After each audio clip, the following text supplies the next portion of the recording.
First time I've ever done any streaming on YouTube, so still learning the ropes, which is why I had a 10-minute beginning when I didn't even know I was recording.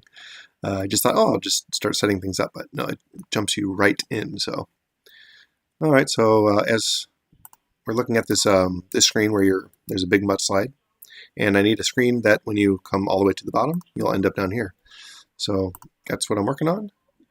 We got some rocks, some bushes, and some trees. So I'll have to keep that in mind when I'm doing the artwork.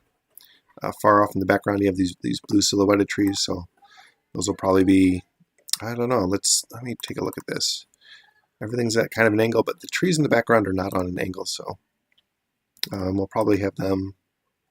I don't want to have them too low, so I'll probably have them somewhere in the background here would be good. Having a nice big tree somewhere over here would be nice. So I'll probably put a tree here. Sorry for the screaming.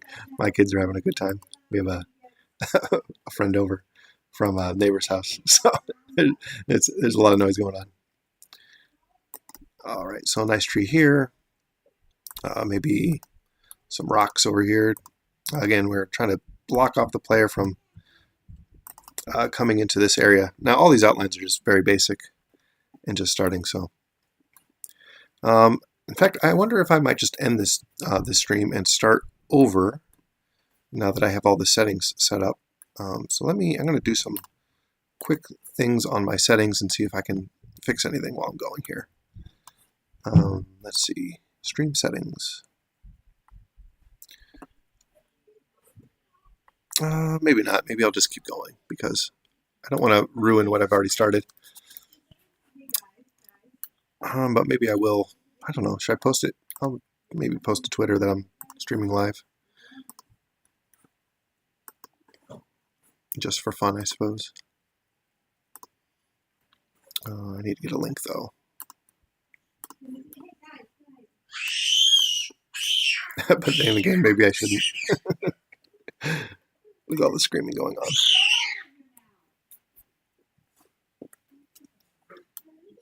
Oh, I don't even have my microphone plugged in. That would be smart, wouldn't it?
All right, is this working?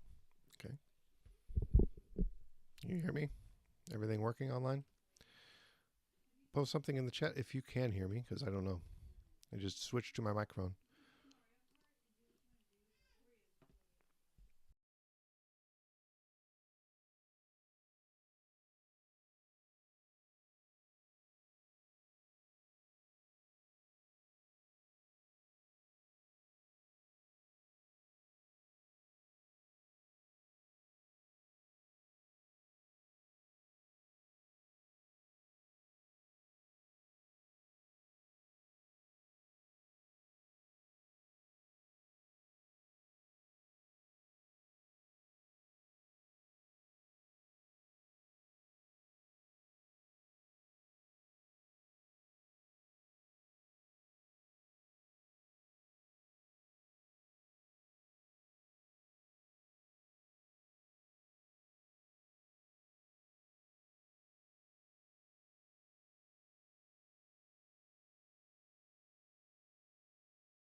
All right, I think I'm back. Everybody hear me okay?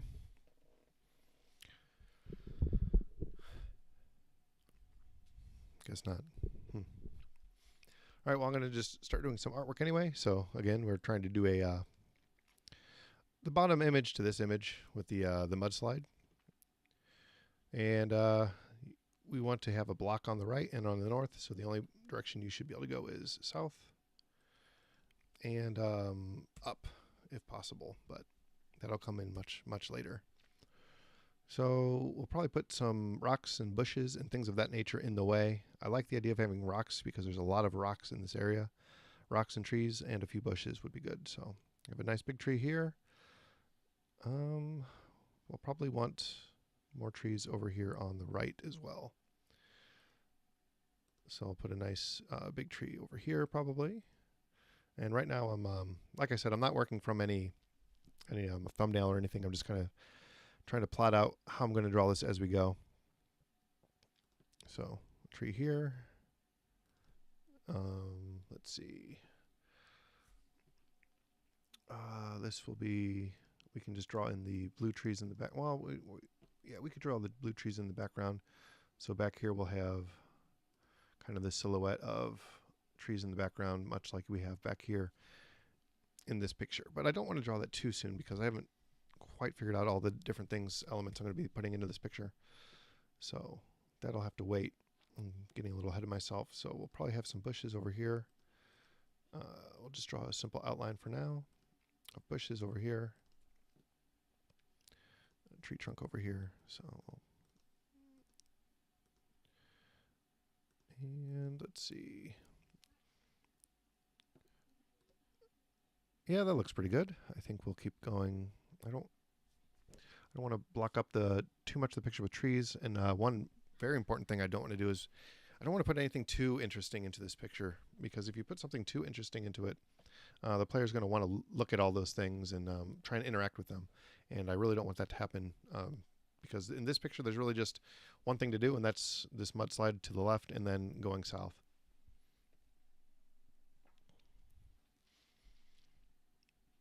Let's see, does SCI store images as lines and fills like AGI? Yeah, it does exactly that.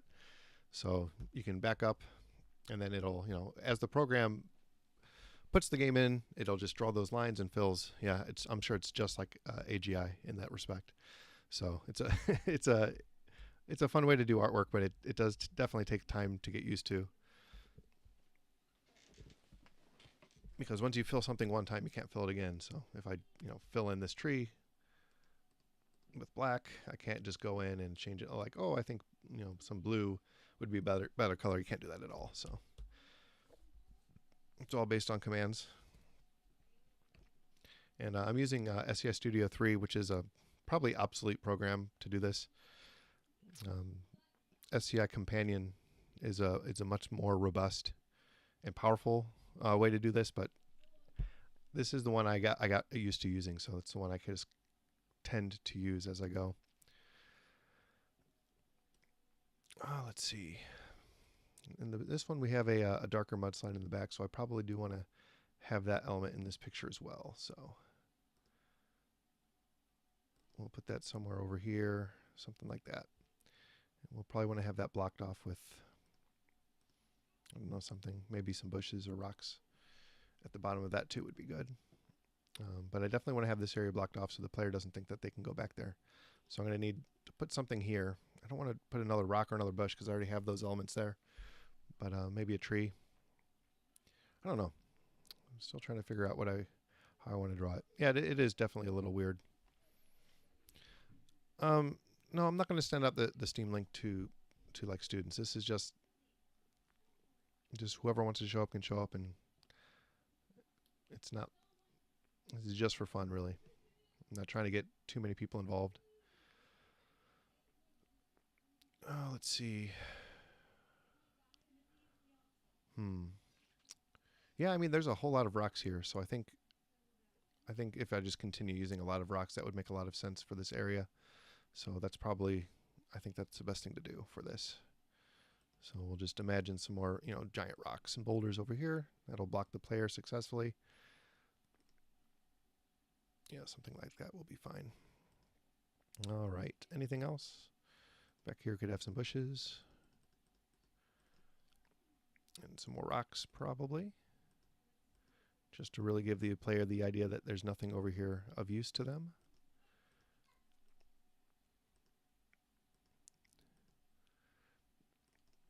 Yeah, this is kind of the boring part, just kind of drawing out lines. If a lot of people will work from a picture, so you can, I actually have never done this, but I think you can, let's see, import a background image, so you can like throw in an image on the background and kind of trace over it. That's probably the best way to do it. I don't know if it's laziness or what, but I always just choose to just kind of jump in and draw, unless there's a background that's very like puzzle oriented, and I need to make sure I have all the puzzle elements in place properly, and then I'll usually have that kind of scripted out before I jump in. But for this one, it's a boring area that there's not a whole lot to do. It's really just an area to connect the upper and lower elements or parts of the forest. So I'm not too worried about any of the specifics here because it's all very basic stuff. All right, so a tree here would probably be good. And all this looks pretty bad now, but I think once I go back and start working on it, it'll start to look right. All right, well, thanks for stopping by. Have fun at baseball. It's a nice night out, so I trace images, but not SCI, just regular pixel art. Yeah. Well, what kind of program do you use? Like Photoshop, probably. That'd probably be the best way to go.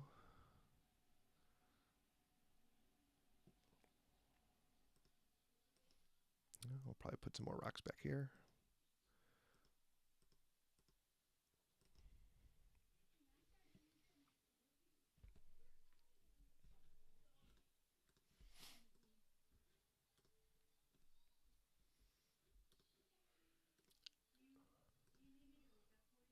Oh yeah, Ace Sprite is really good. Apparently, I've never used it, but a lot of people swear by it, so it's got to be good if everybody's using it.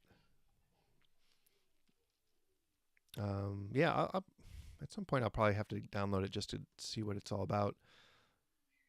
I wonder if I could draw props in that program and then kind of translate them over here. But SCI uses like really really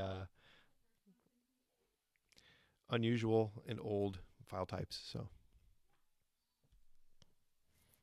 just started using an iPad using Pixaki.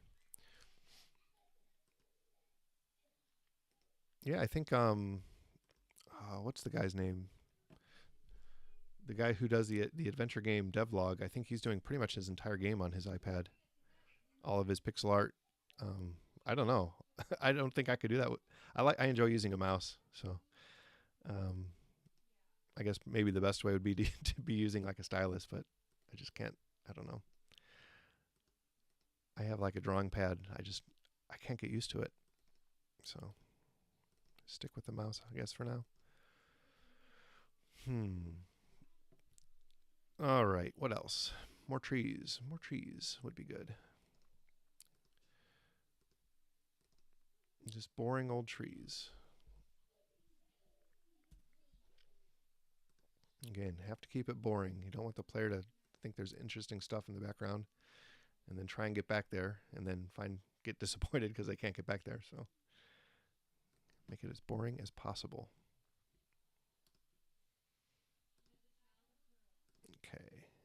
And then back here we'll have our silhouetted trees, I think. Over here. Maybe we'll have some kind of rock over there.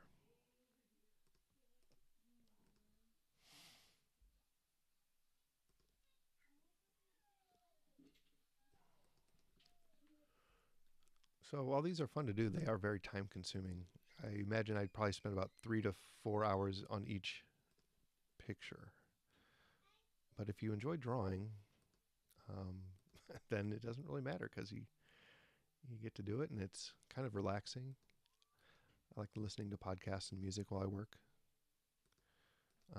Just decided today to try something different. since I had just a little bit of time. So, all right, let's put a bush here.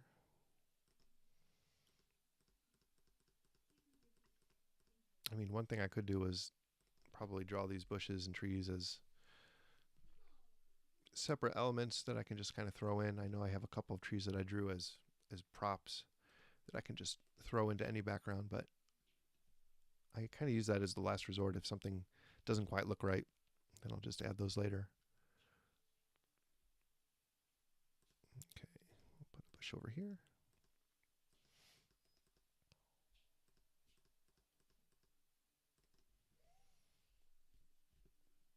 Do you use AGI? Do you create games using AGI?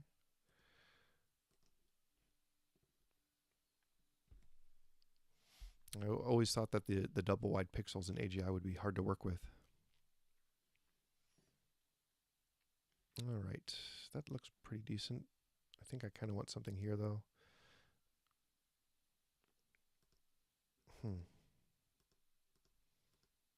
I don't know what that is. I'm just kind of drawing something here. Because it almost looks like the player would be able to get across here and get into this background. There's a lot of open space there. Now I'm making my own game creation system. Wow. Are you using like basic pixels, or are you using the double wide pixels like AGI? I'm always amazed by people who have both like the technical like programming side and the artistic side. I definitely am not so good with the programming side of things. I have to get a lot of help from other people who are a lot smarter.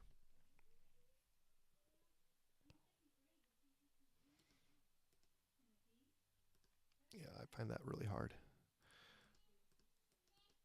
Luckily, this program has a pretty good template that I can use. I try to make a lot of custom things for it, though, so I end up getting a little confused. Okay, square pixels, 32 color. Yeah. All right. Is there anything in this one that I'm kind of missing out on? It's all pretty. It's basically just rocks, trees, and bushes. Oh, you're good at programming, but suck it out. Yeah, I think there's something with our brains that make us that way. Something in our personalities. It's very rare you're going to find somebody who's good at both of those two things.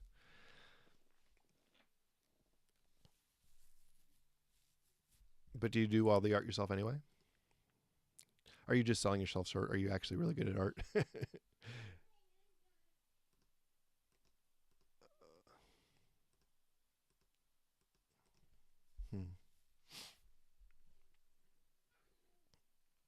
Let's see. I think I kind of want to just have a big rock area over here. So that just doesn't...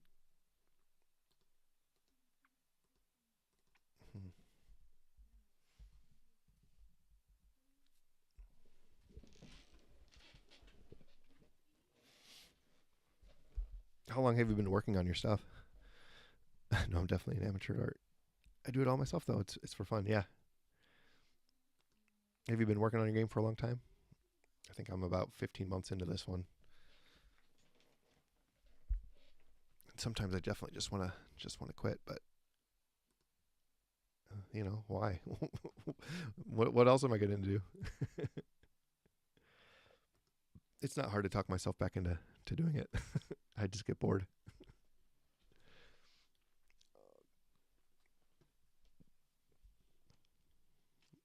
Okay.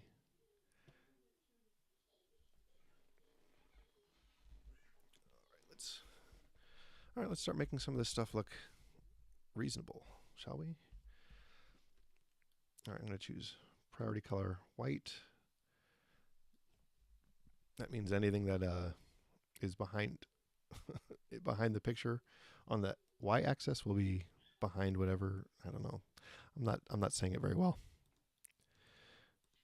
Basically, it'll overshadow anything that's in front of it. All right, I already don't like that. Over a year, maybe more depending on when you want to start counting. All right, well, Enjoy your dinner. Thanks for stopping by. Oh, thank you. I appreciate it. Wonder if I should have music on here or if YouTube would just like crack down on me hard. Oh man, I keep messing up that leaf.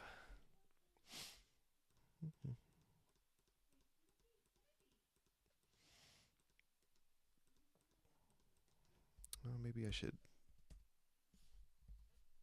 start over all the way.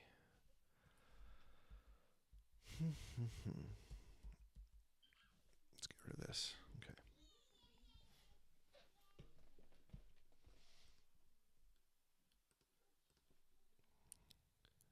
All right, let's get a nice, big, beautiful bush right in the way of everything. Okay.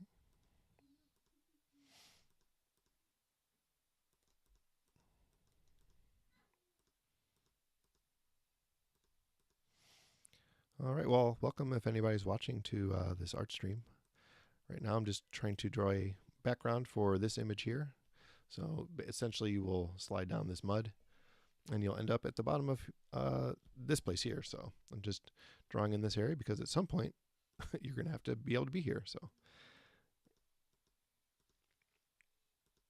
and hopefully at some point you'll be able to go back up. So it's kind of a easy way of connecting two areas so that backtracking isn't so tedious over time. So I wanted to connect the upper and lower levels of the forest as I'm creating it. All right, how is that? Let's get rid of this thing.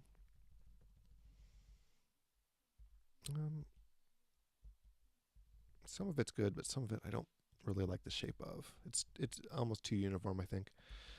So we'll go back and 1, 2, 3, 4, 5. All right, we'll go back and start over from here. Oh, I don't like that at all. So a lot of trial and error, especially on bushes. I find bushes can be hard to make. You want them to have enough spontaneity to where they're not like predictable. But if you make them too much, then it doesn't look right either. So kind of has to be, gotta walk that fine line between too much anarchy and not enough, I guess. All right, sorry for all the noise in the background. We have a little party going on in the background. All right, that looks decent-ish.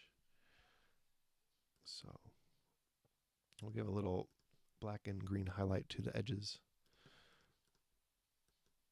So we'll get a little closer and we'll draw in that. It'll all make sense in the end, I'm sure. Okay.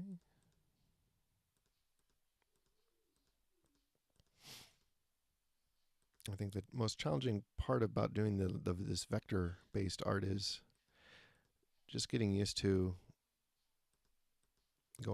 learning how to go back and change things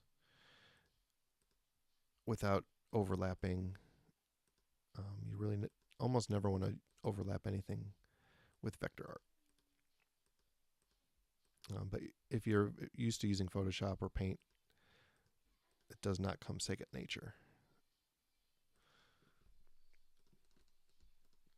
All right, we'll fill this in. There we go. And then we'll fill in the rest with black as a foreground silhouette. And that looks like a fairly reasonable bush. I think I may have gone a little overboard with this particular part sticking up, but as we'll keep that in mind as we draw on to see if we want to change any of that. We'll turn off the priority. Okay. All right, I think I want to get this mudslide in. Pretty sure I just use a dark maroon as the outline color for that. So we'll go back. And this is the good part about doing this is I've already drawn it in, and just to change the color, I just have to go back to those original commands and just change it from black to maroon. here. And let's put this back to black. Although I don't know that I want that to be a perfectly straight line like that. I probably want to have, I don't have very many like little divots in this one, but I think that would be to be better to give the illusion of those little ripples in it. So I'm going to go through this and basically keep the same shape. I'm just going to add a few little divots to it to make it kind of almost bumpy-ish. Because mud is not going to fall in a perfectly straight line like this.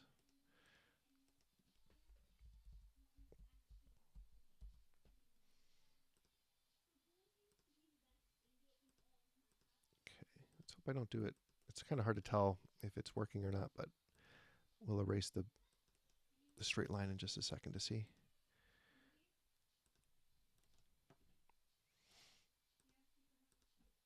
Okay, and there we go. And we'll see if that looks all right. It looks a little too bumpy, honestly. So I think I'll have to go back and try again. 1, 2, 3, 4, 5. Delete 5. 1, 2, 3, 4, 5. I probably should have kept the original line in just to see. I don't remember how straight it was. Looks like it's at a bit of an angle. Okay. And that's probably why these take me so long, because, well, I just make small mistakes. This might be one of the cases where just doing it like I did here is best, and then I can draw the little divots in later. So maybe I will leave that after all.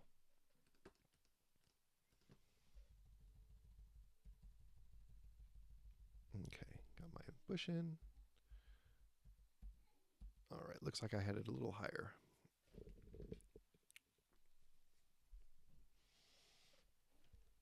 It also does look a little strange that it just kind of ends there. But I guess I do the same thing here, and it doesn't look too unusual. All right. Definitely, probably, yeah, just if I have a bush up here, I think that'll look okay. So we'll put a nice bush over here. Okay. And if it just kind of falls down there, that'll be fine. Okay. And I think this was meant to be a bush, so let's make it more bushy, more bush-like. And I pretty much just use the black outline for bushes anyway. When I go back and change the colors, the outline doesn't matter too much. I can change that. I want to get rid of that top, though. I just want to get an idea of... I don't like those 1 pixel bumps. I think that's not enough. They do look a little strange. 2 or 3 is usually good.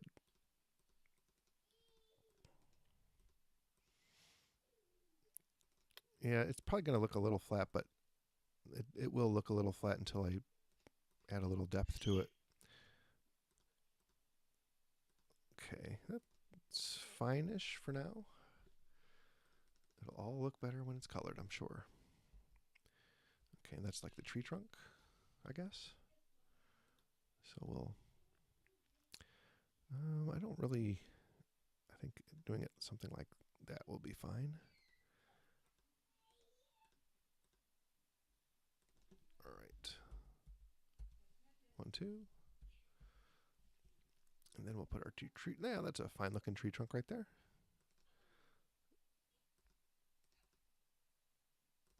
That's a big tree, though.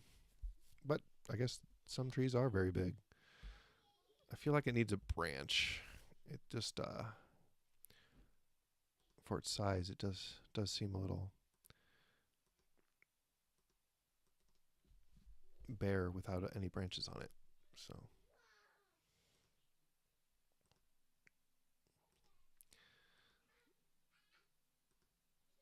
Oh, that's not quite right. I want it to be pretty plain looking, though. I don't want it to be a tree that calls too much attention to itself.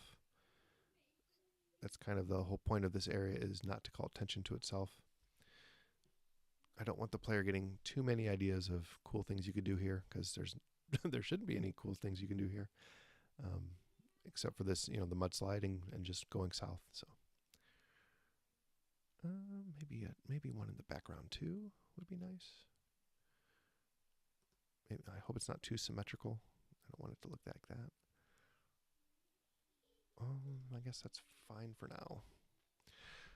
I know I have a rock back there, so I think that's going to kind of get in the way, but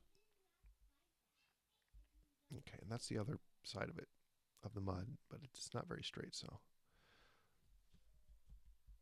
1, 2, 3, and then we'll get it with the right color this time.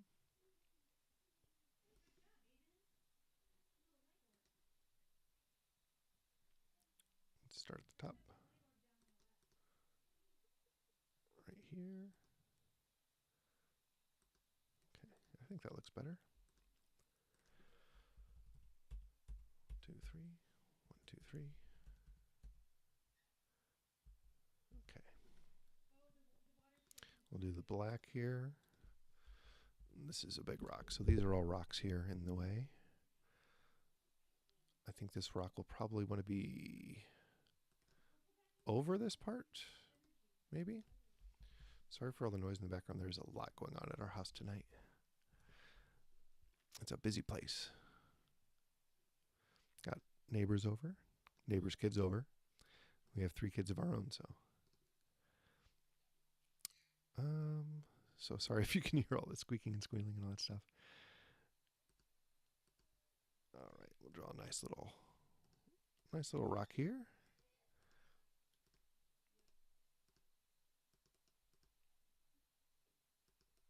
Now there are areas where you can use rocks, so I have to be careful not to make the rocks look too exciting too, because this is like the perfect size and shape of a rock that you can pick up in the game. So actually this one's a little bit bigger, so I think that's good.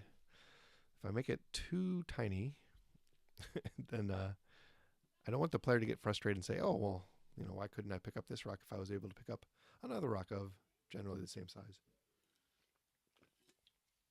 Especially since they're being used as kind of stepping stones to get onto the mud.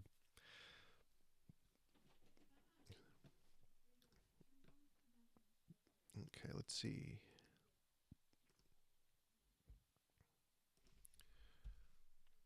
This rock shape might be fine as it is, actually.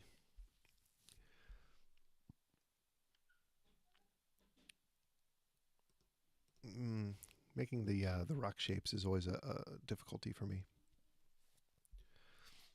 Especially this middle one. I don't know exactly what I'm going to do, because it's in the background clearly, but it's also like jutting out from this one. So we'll definitely want to do something about that.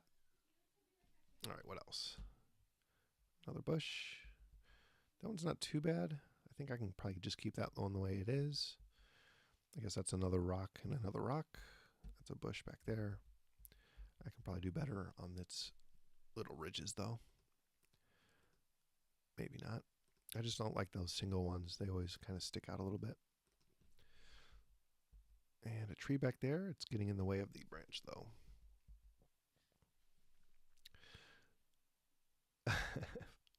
Funny you showed up on my YouTube of all places. Where else should I have showed up?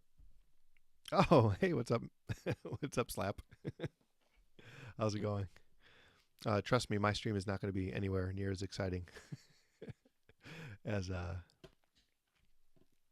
my brain's not working today. As gosh, my brain. You know who I'm talking about, though. Yeah, thank you, Twitch. Whew. Yeah, I can barely use YouTube. I don't even know if I want to try Twitch. So how's your evening going?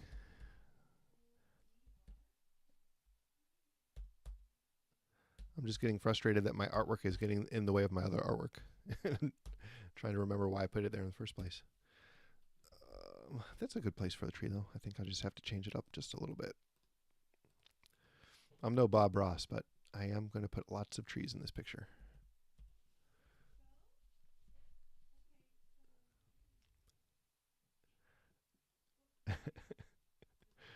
What has made your day particularly funny, do you think?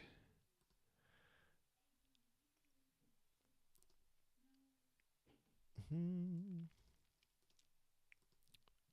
wonder if I need to have leaves on these trees. Wouldn't that be good?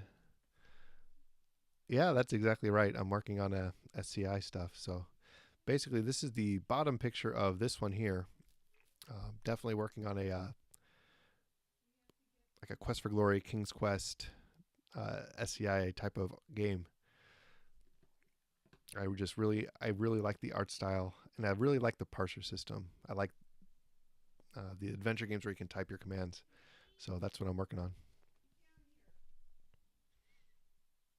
Some guy punched a discount tire employee in the face for telling him his tire was irreplaceable? Irreparable. Some guy punched the discount tire employee in the face for telling him his tire was irreparable. I mean, I guess he didn't want to spend $150 on a new tire or something. That seems like a little. Wow, I punched him in the face. Is that where you work?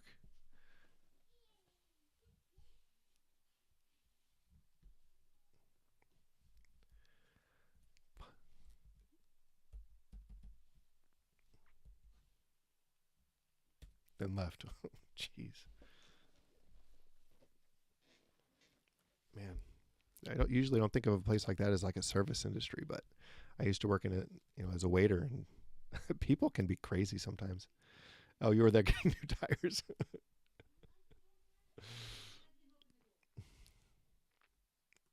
Yeah, I mean, I guess he had new tires or something. Ran over a tire. Or like a nail. But still, like you don't punch somebody in the face. Oh yeah, so you know that server bartender stuff. Yeah, and how crazy people can be. Yeah, people are people are nuts. A lot of people are really awesome though too. Like I remember being a waiter, and you get well, there's nuts, but they're also great people. So, but yeah, it's a tough industry. I'm glad I don't do it anymore. Of course, I teach like middle schoolers, so that's its own form of crazy.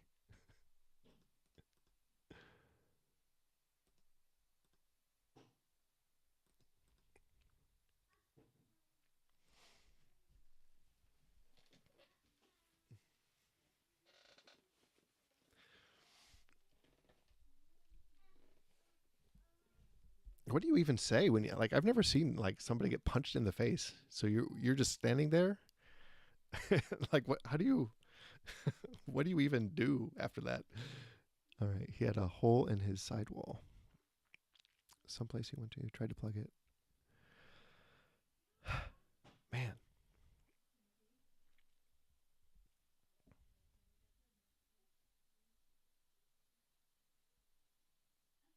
yeah.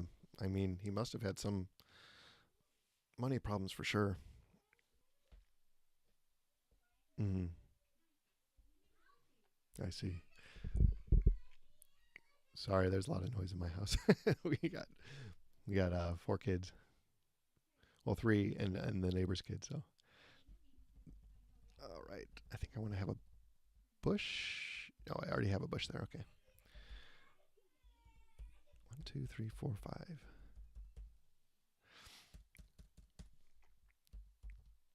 Yeah, so doing these artworks is a strange because it's all vector based and it remembers all your commands. So instead of like drawing over things or painting over things, you just constantly have to. It remembers lines and fills, and that's pretty much it. Yeah, I agree. Like money problems, I've definitely been there. And you know, guy comes over, our furnace is broken. He tells us the bad news. Like I didn't punch him in the face.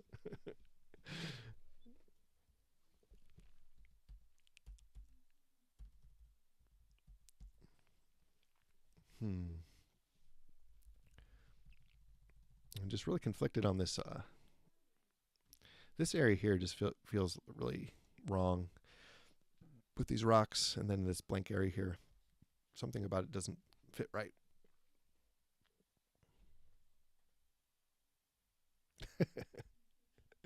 Yeah, I did get. It's a unique art stream for sure.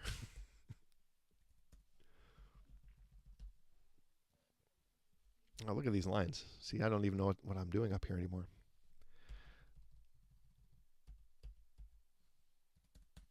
So if I don't know, I'll just start deleting stuff. Oh man, water heater. Then my pipes froze during that. Is this after the $800?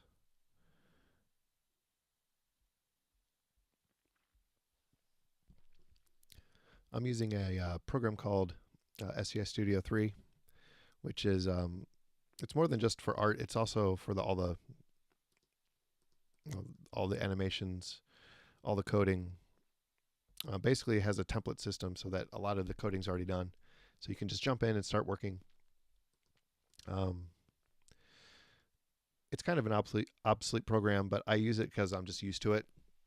Like it took me forever to get off Internet Explorer, but this I've gotten used to it, so it works pretty well for this type of project.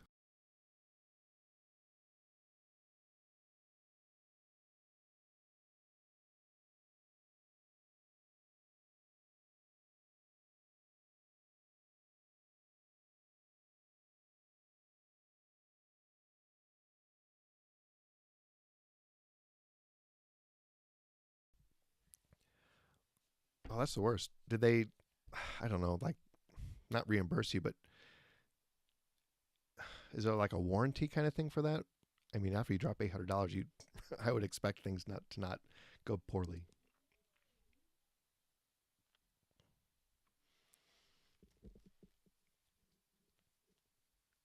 Delta, yes, I do some painting, but it's very rare. Maybe one painting a year. Um, with a 1 year old in the house, it's really hard to use do any kind of oil painting. Oh yeah, I'm not saying it was their fault, but yeah, I guess if there's no lib, yeah, that does.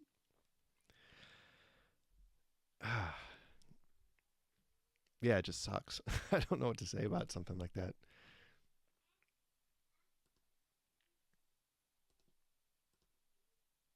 I guess maybe insurance covers it or something. I don't know. Just I would hate to drop $800 and then have another problem pop up that's equally bad, maybe worse. Oh, it's just a completely separate issue. God.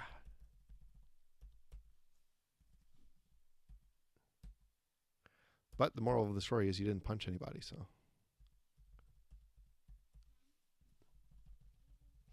Hmm.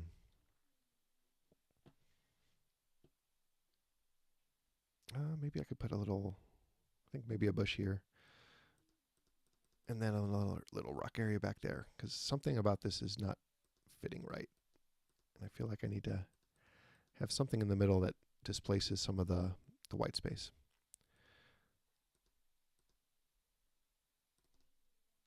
I just feel like I need to fill up the whole area. Oh, that's good to hear. At least they were nice about it.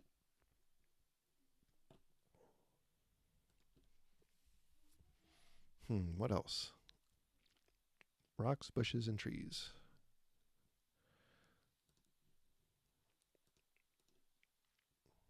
This area over here needs to be blocked off somehow too. Because it looks like the player can just waltz right through and go this way. And I don't want that to be an option.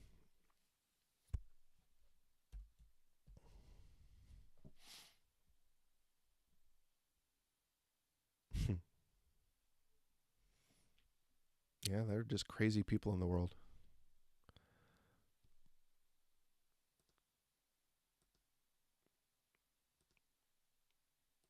I don't know. That is assault, though. That's like, I assume assault is either a felony or like a pretty high level misdemeanor at the very least.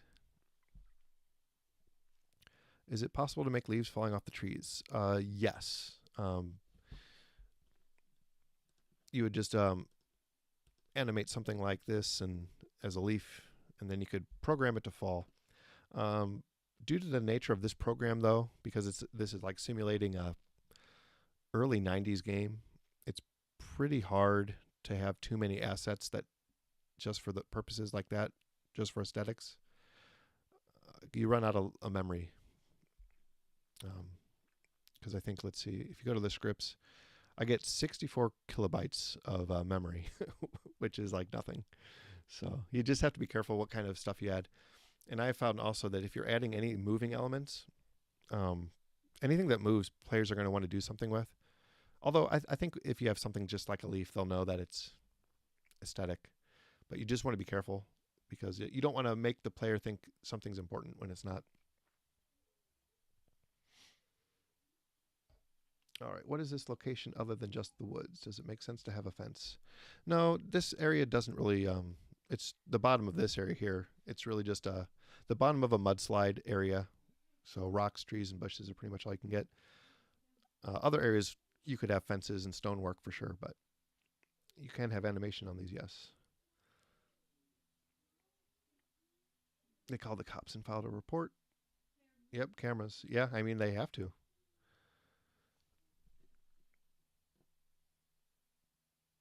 Man, it's like punching a guy in the face.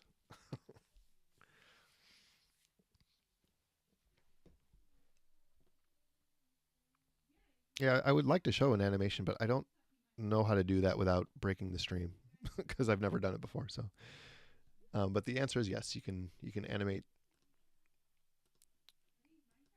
I don't know. Let's see. Like that would be a good example if I had the animation part of it. Let's see. Yeah. So no, that's not the right one. So you could have her like this one. If she's climbing the mud, she'll fall into the mud, and then she'll slide down. She'll push herself back up, wipe off the mud, something like that. So that'll be like if the player tries to go up the mud, she'll do that. And then there will hopefully be another way to get up where going up that area will be possible as a shortcut.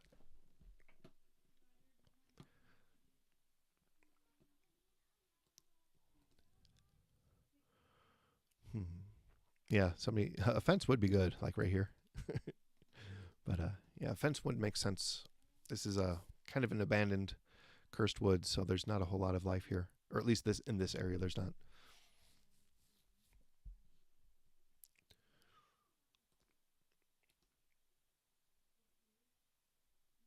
I don't know. Just another rock. That's what a lot of these arts are, just like rocks. Tons of rocks everywhere.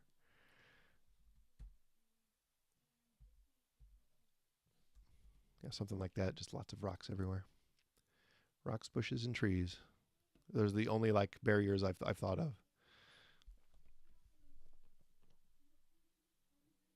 Yeah, that's an idea. If it were a shortcut, you could have the player jump from rock to rock to avoid the mud. Yep, that's actually something you do in one of these rooms. If I can find the picture for that one, I think it's like way down here.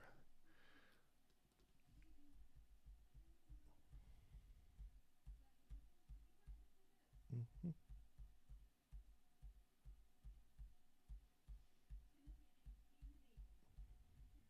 Yeah, during this one. So you're able to pick up a rock, throw it over here, and pick up a rock, throw it here, and then climb up here as a shortcut. Yep.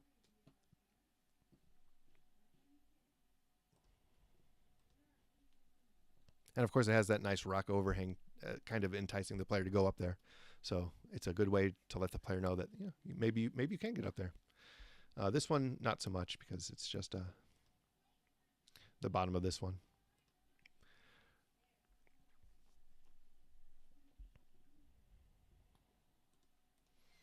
Okay.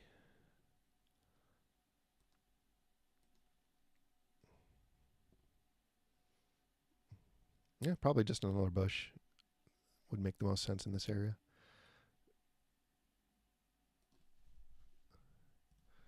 Yeah, it's extremely epic. Pixel art is very epic. I think by the time it's finished, it'll probably have about 80 backgrounds. I haven't done the math, but 80 times like 3 or 4 hours. I don't know how much time that is, but it's going to take me a while.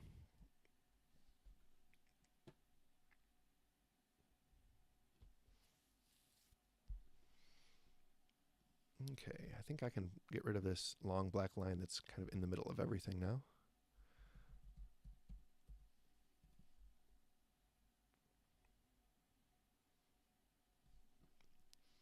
And then we can just put a new one in of the proper color.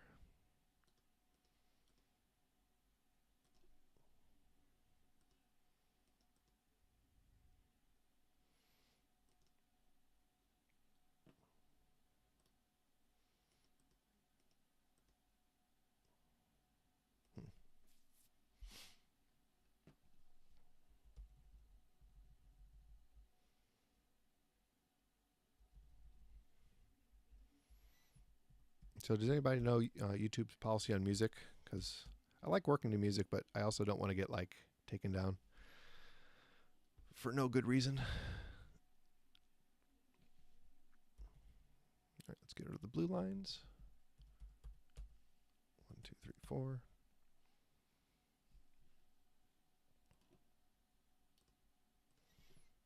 By the way, thanks everybody for stopping by. I just decided to do this just for fun. But it's nice that people are coming out and saying hello and asking questions and talking and sharing their day. I know there's a million other things, probably more exciting things to be doing, so I'm just happy that you came out. Yeah, no copyrighted sounds. I mean, I guess I could listen to music on my phone and just not have it part of the stream.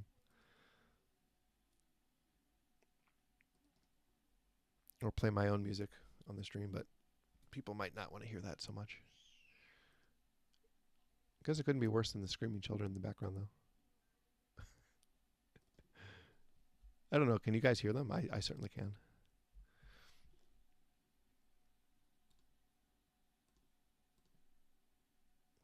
They're really excited. They get to stay up until what time?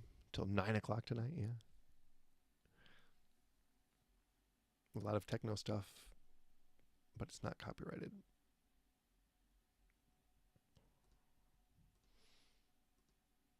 Okay, let's get some trees.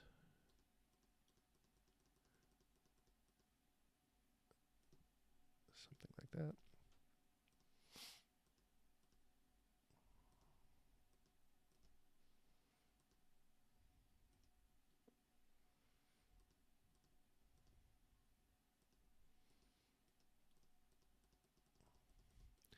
You've heard one of my songs and it was pretty good. Which song was that?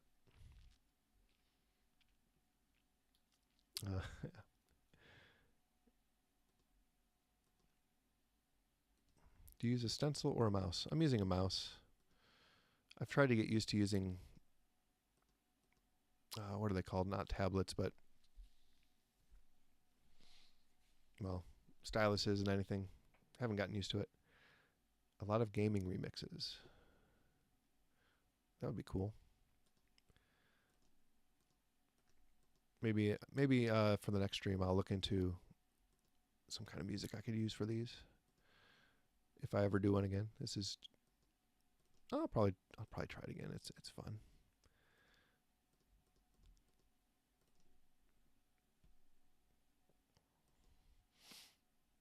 So this is what I'm doing in the background is kind of I wouldn't say a ripoff, but definitely inspired by Space Quest 2.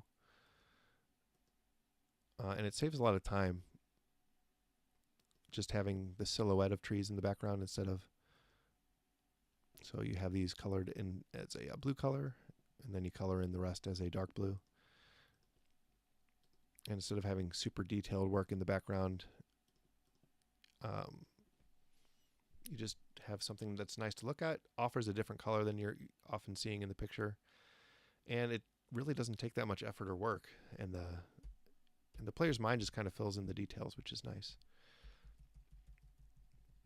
Plus, it's a nice homage to an art style that is in one of these classic games in the past. So everything's a plus on these silhouetted trees.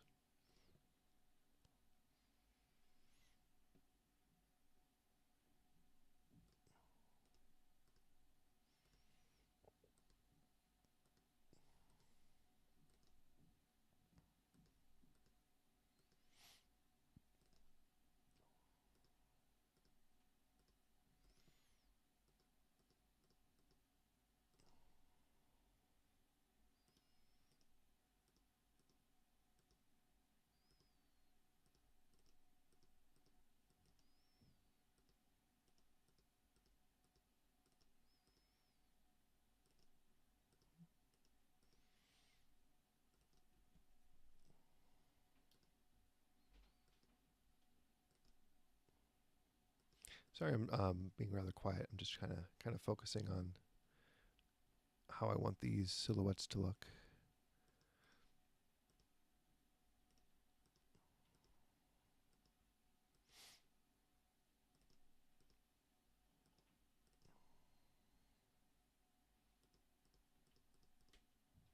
Okay, that looks pretty good.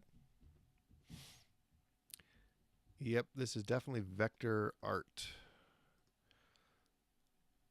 So when the game draws the room, it'll do something like that, only a lot faster than I'm doing it. So it'll just kind of cycle through all the commands. I think the old AGI games you'd actually see it drawn before your eyes. But these ones are fast enough where you don't have to wait for them to be drawn. Although it is kind of neat to see.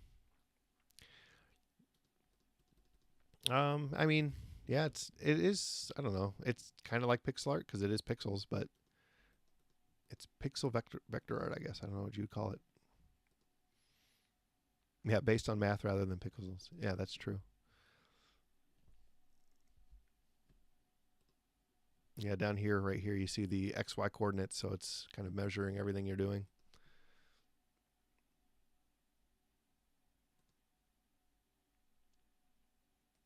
Would you consider? I would still consider this pixel art though, because it's. I guess the aesthetic is pixel based, and the views are definitely pixel based because they're not the animations aren't based on vectors at all. So these are just straight up. You can draw over them and whatever you want to do.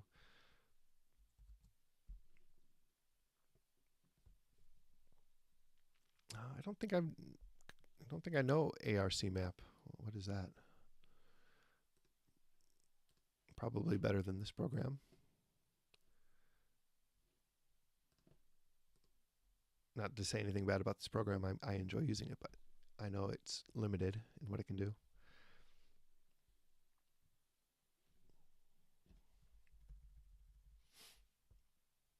Is ESRI? You'll have to forgive my my ignorance. I'm not technically minded in a lot of ways, and I don't think I've heard of ESRI mapping software. So how do you generally do your artwork in that style?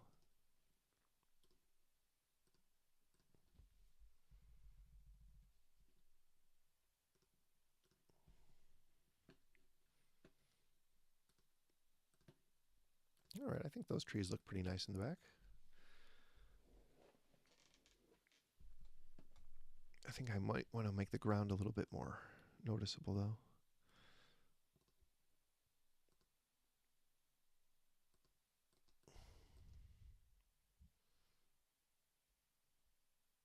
The maps you use are okay.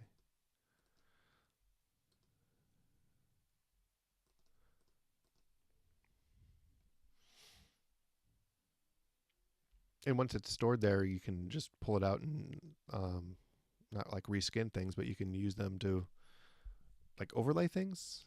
Maybe I'm not understanding properly, but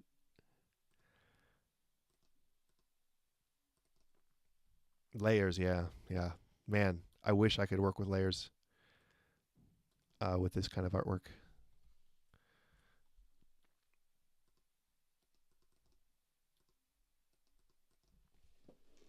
I love working with Photoshop. I love layers. But when you're working only with 16 colors and uh, and a late 80s program, I don't think layers are where you can go. All right, I think I have to redraw that tree trunk too. I'll probably just draw it here. Have you ever looked at a paper map of the world? Yep, sure thing. I should have drawn it earlier though.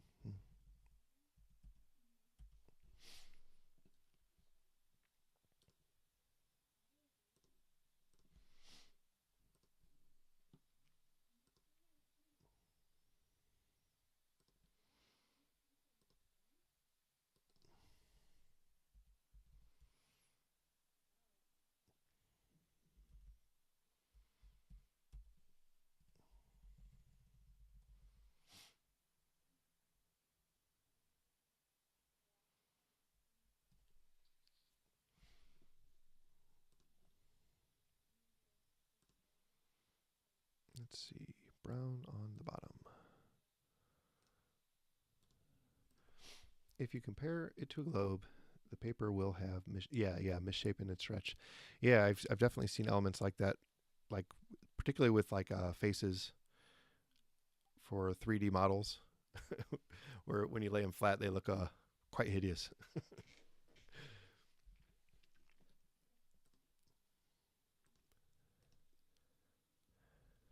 So if you in the map of the U.S., it will be the center of the map, and everything around it will be skewed. Yeah.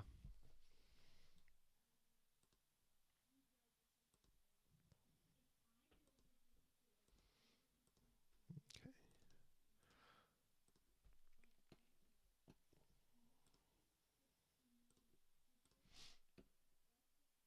I need to redraw that line too. That's okay. I'll do that in a minute.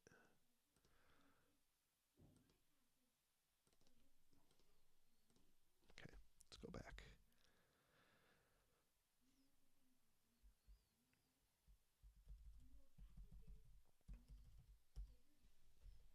So depending on where you are and what kind of map you are making is the projection. Mm-hmm. I think I'm following.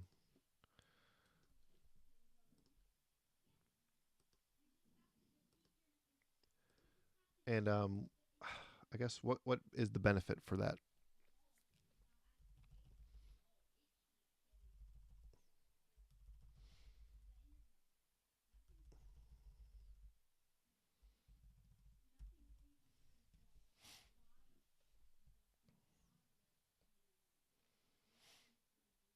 Oh,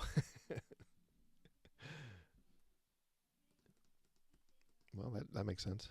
Yeah, yeah, absolutely. Oh, I think I made my shadows too small. I think this tree's going to have a big brown center that might be too much. Let's see. How did I do it with these?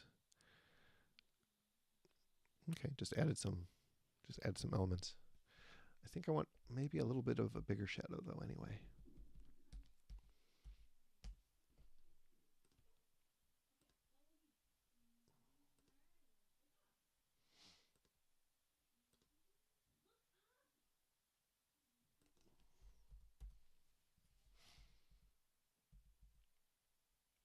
And I wonder if that highlight is big enough.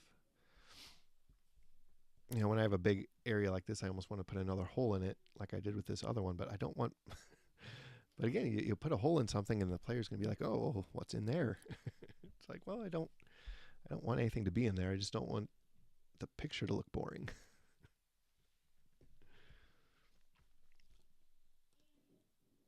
I just got to be careful about what I put in there. Let's see. Let's get a red-brown color.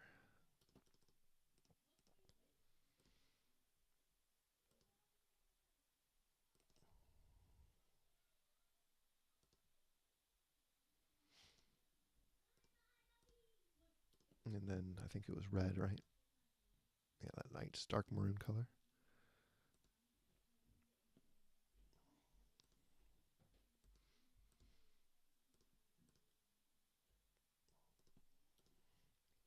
Oh, have I been saving this to the wrong picture file? I think I have been. All right, what picture file number should this be?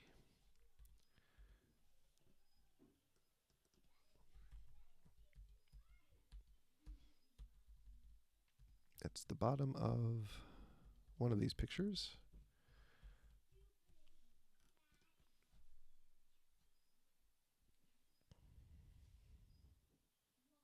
Mm-hmm.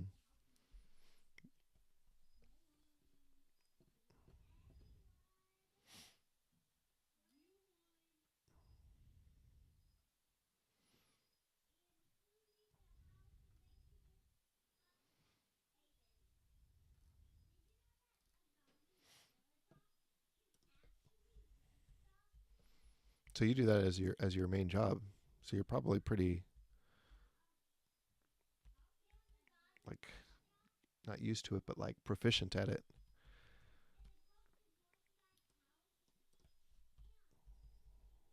Where is that picture? Oh, there it is.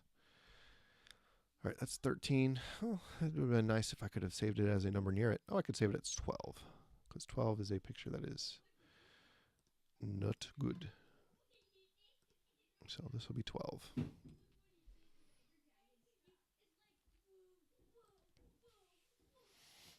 Making maps.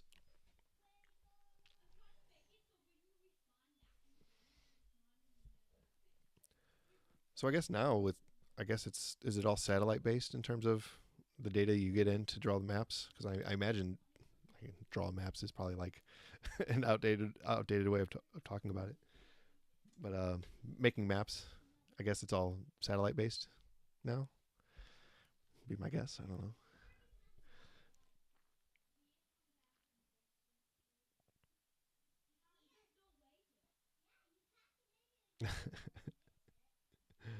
Yeah, yeah. Simple is oftentimes a lot better, especially for logos.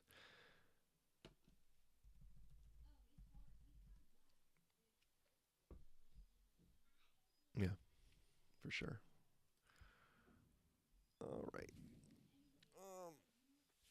Oops. I need to go back and put some blue between that tree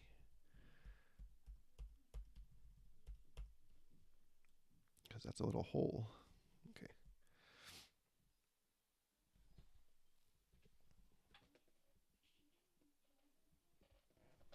Mm-hmm. We have GPS Trimble units to mark and map things. Trimble. That's a word I've never heard before. But most of my stuff is visual representation of 20-year transportation plans. Oh, cool.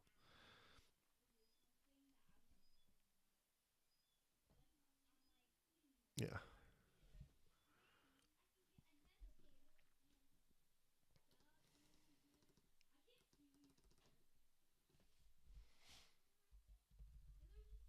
Let's see. I need another. I made my mud a little too. I missed a pixel. Got to go back and fix that one little pixel. Right there. Okay. Oh, is that the wrong color though? No, that's the right color.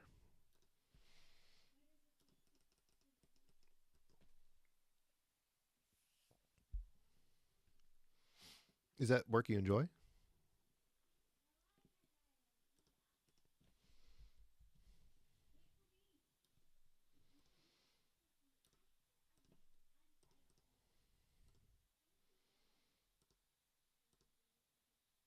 Add another little rock here. And this one can just kind of end, I guess. Is fine.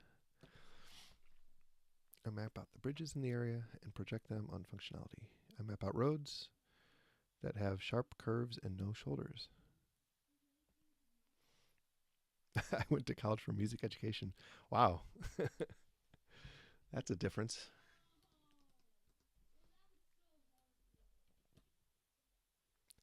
I assume you play a lot of music in your free time then?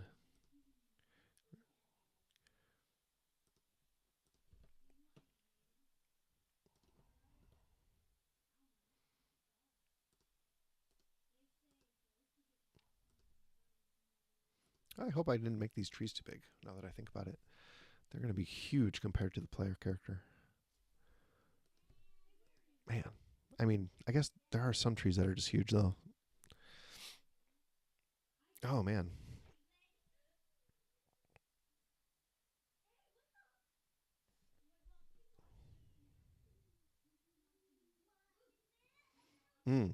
Man. That sucks. That really sucks.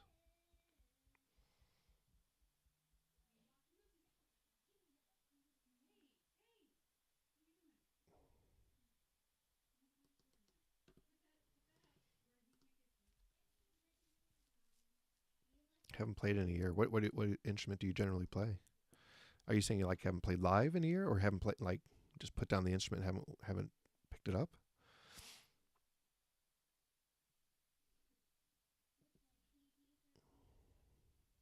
I ordered some reeds. Oh, okay, for your saxophones. Yeah, I bet.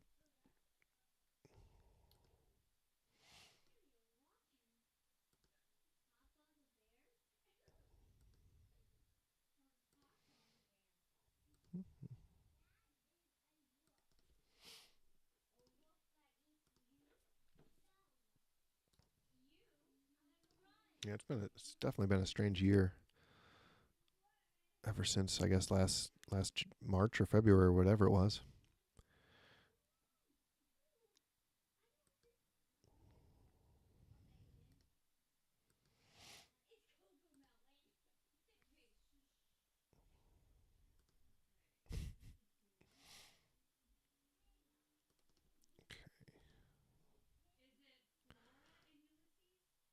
All right, that looks decent, I think. Good start, maybe. Maybe just a little highlight on the edge here. I have to zoom in for this though.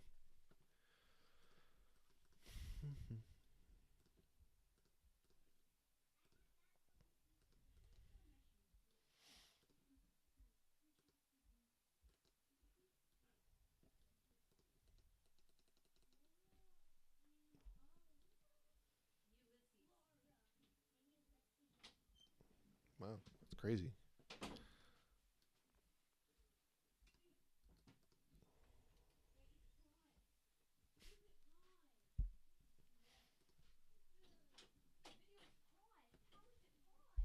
It's just bad news after bad news, it seems like.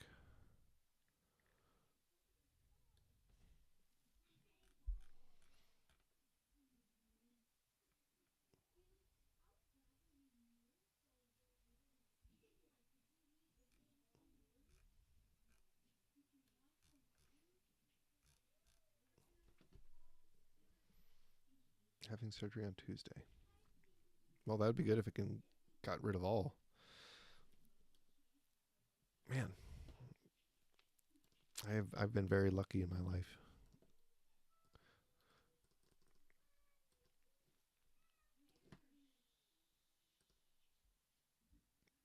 I'm sure I'm sure that'll come to an end at some point, but until that time comes, I'm just going to be very thankful. All right, let's see. I hope that dark highlight, low light works. What is this? A shadow. Man, I tell you, my brain is really suffering today.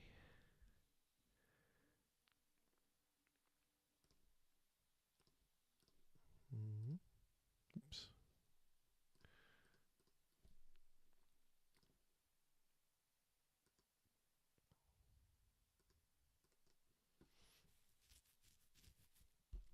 Did you like with your music degree? Did you used to teach kids how to play? Since you were in like I think you said music education, right? I assume that's something you'd still be able to do. I guess it'd be hard, especially with like a saxophone.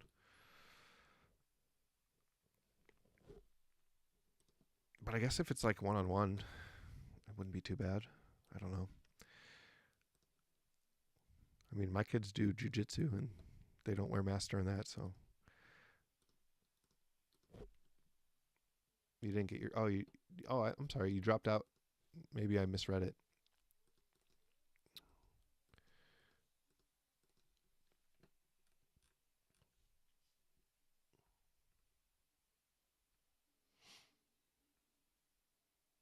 Oh, you went to college for music education. I see. I see. Okay, I did misread it, or maybe I just like assumed something. Yeah, I went to college for theology, so not a whole lot you can do with that unless you're going to become a priest or something like that, or teacher, which is where I ended up as a teacher. Of course, I knew that going in, so they made us sign a waiver saying like we understand that our career path or our degree path has like no prospects. We've been warned by the college to maybe think about taking other majors.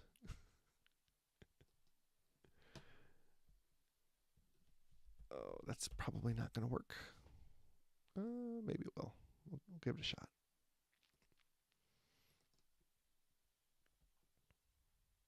Yeah. Oh, I see. You had to come home. Mm.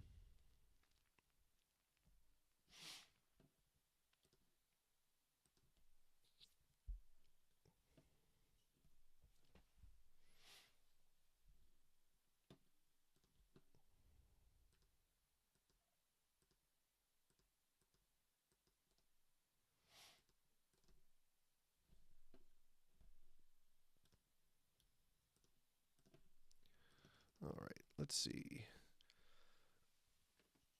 I feel like I've worked a lot on this, and yet almost none of it's done. I guess that's why these things take me 4 hours to do, though. Let's see.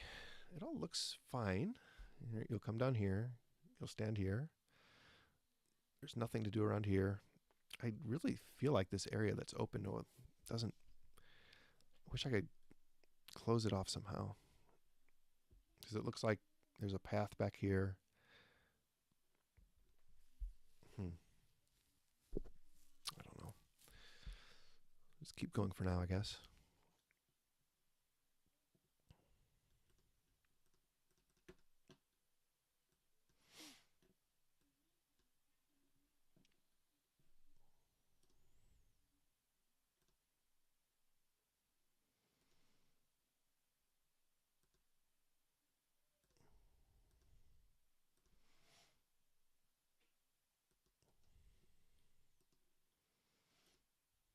Whoops, that's not good. What did I do wrong?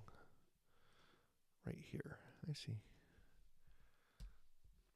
Okay.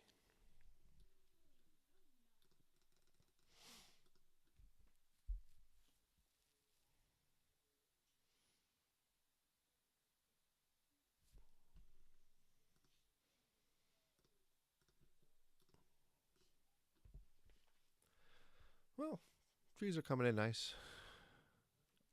I think they're looking all right. What else? I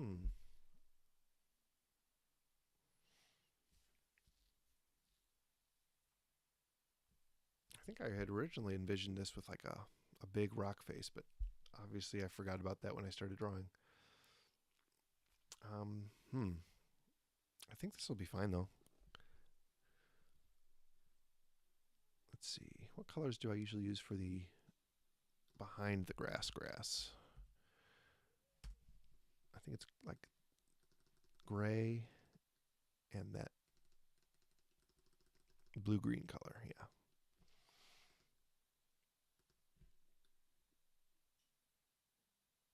So let's see. Oh, let's just keep doing the trees while I'm here.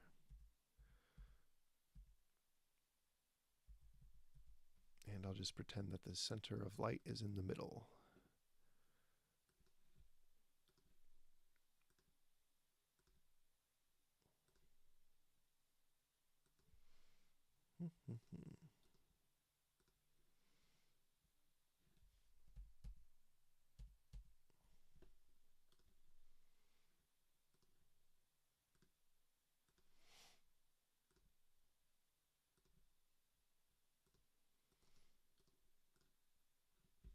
that looks good.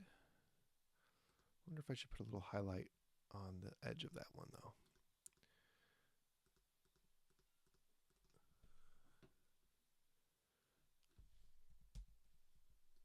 I can always do that later. All right, trees are done. Next step. Let's do the background grass.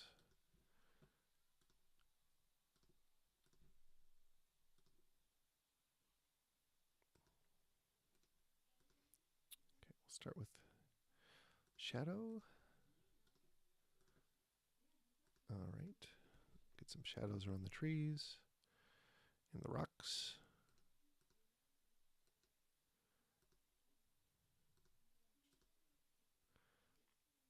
Maybe a little bit more.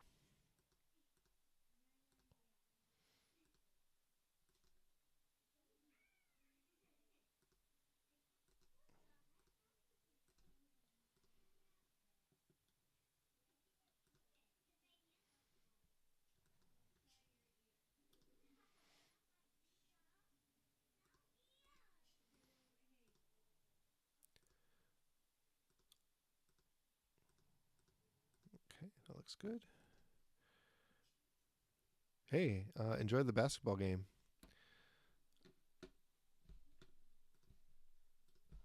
I appreciate you coming out and talking. It was fun. Except for the punching in the face stuff.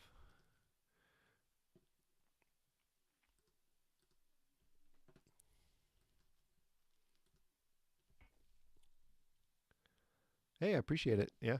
I mean, for my first one, I feel like I could be doing a worse job. I could probably be doing a better job too, but I appreciate it.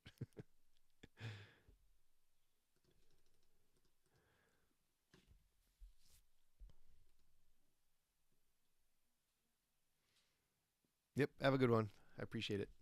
Thanks for coming by. Hopefully I'll catch you on Twitch too.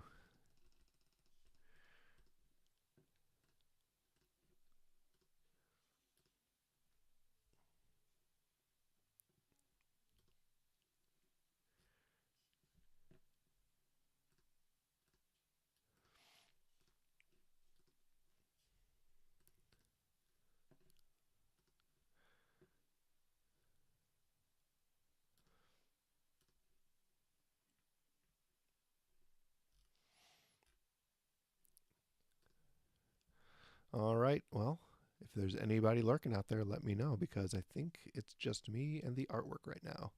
And if that's the case, that's fine with me, but I will get quiet, which is, that's fine with me too.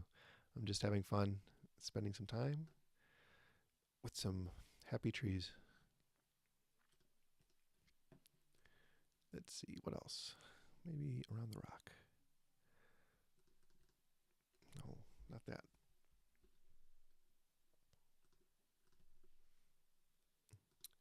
Oh, well, you're still here. Thanks. I didn't think anybody was lurking. I thought I was just talking to nobody, talking to myself.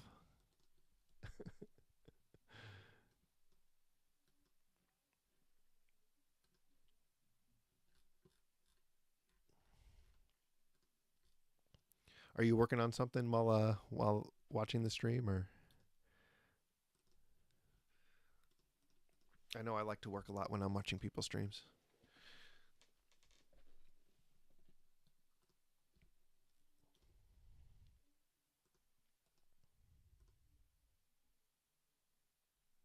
Oh, what are you working on?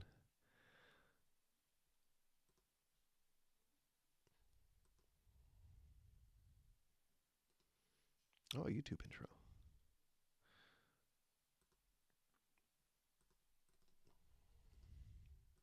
Is that like a commission or is that just for your channel?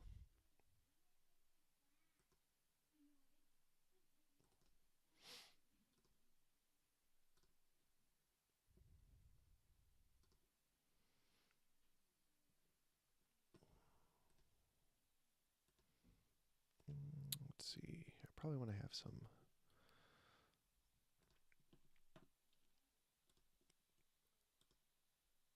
A brown and blue.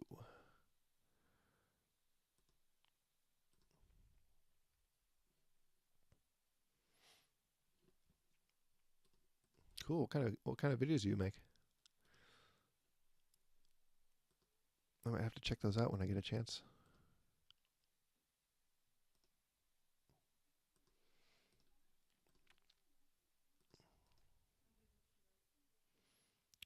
Oh, not sure yet.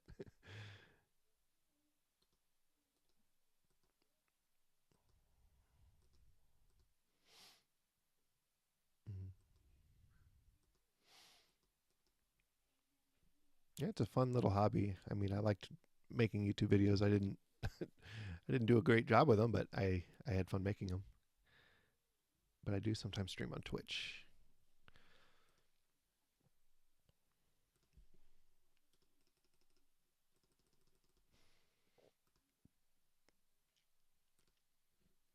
Yeah, I feel like streaming is very difficult to do well.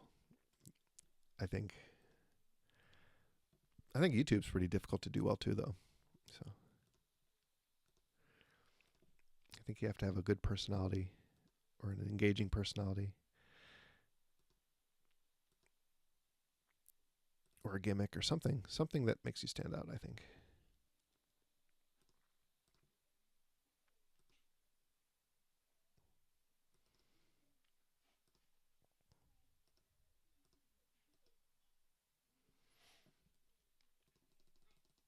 That's, I guess, if you want to do it professionally. I obviously don't. I'm doing this just for the fun of it, I think.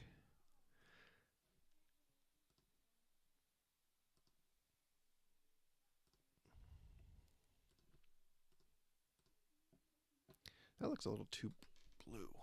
I'm not a fan of that, actually.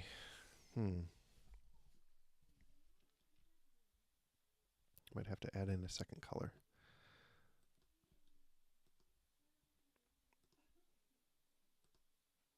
Maybe I'll just do this part like that color, and then I'll add a little green to make it more grassy.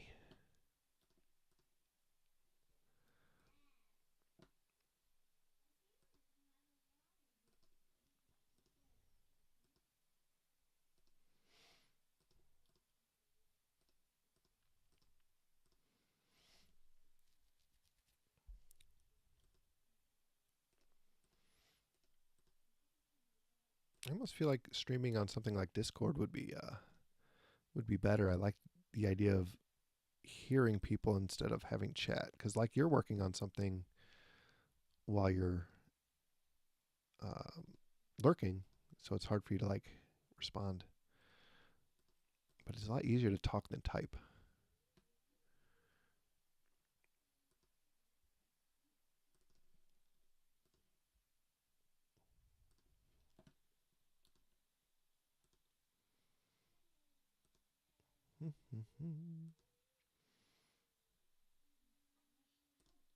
Oops. Okay, that looks decent-ish. Did you stream games on Twitch or some other thing?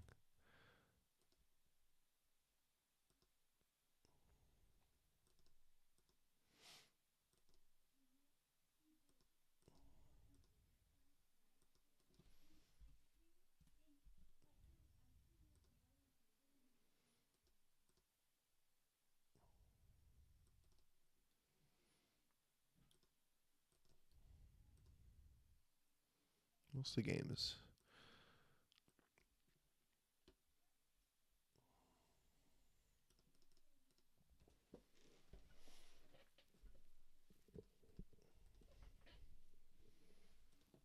What are your favorite types of games to play? Even though I'm making an adventure game, I tend to like things like platformers uh, the most. If I'm just looking to play a game, I think those are quite fun.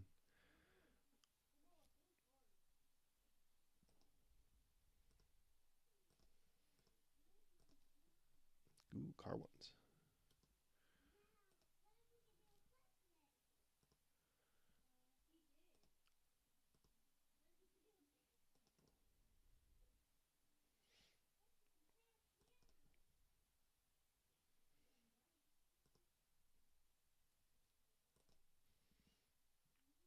like sim racing games along with other simulated games. Yeah, I think that's a pretty big market. I would say that's probably a bigger market than adventure games, which have, I wouldn't say they're dead, but they're definitely a niche market. Would you consider like the simulation games like a niche market as well, or is that pretty mainstream? I mean, I think you still get AAA titles for sim games, right? For simulation.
I think there are still major titles that took a spin on the sim racing.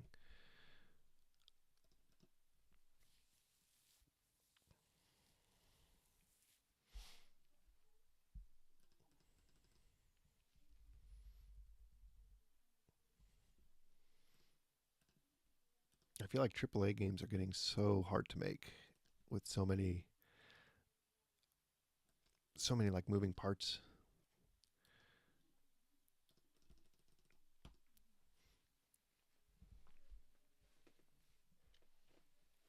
I wonder if it'll ever reach a diminishing returns point where it just requires too many people to make them. Like I don't know.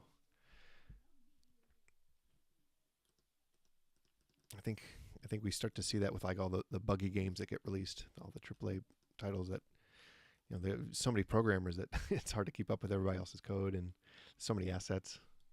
I couldn't imagine. I mean, these games are huge.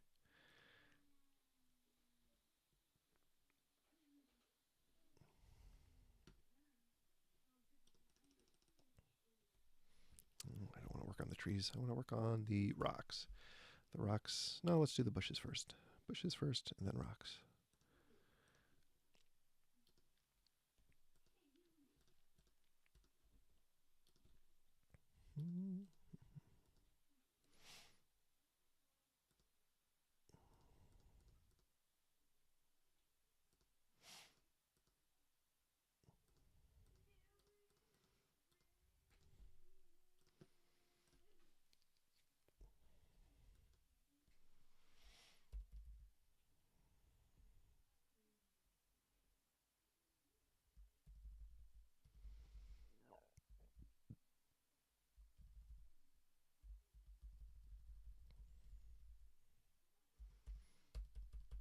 Welcome in, Will. Good to see you. Hope you're having a good night. We are just drawing a scene for Betrayed Alliance 2.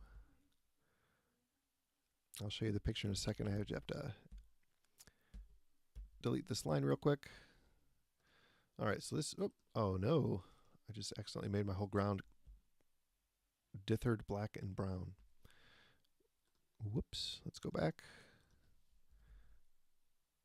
All right, that's the problem right there.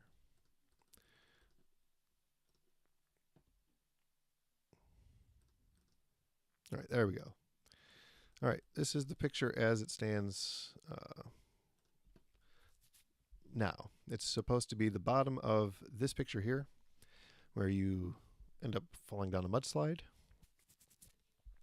and you end up in this area.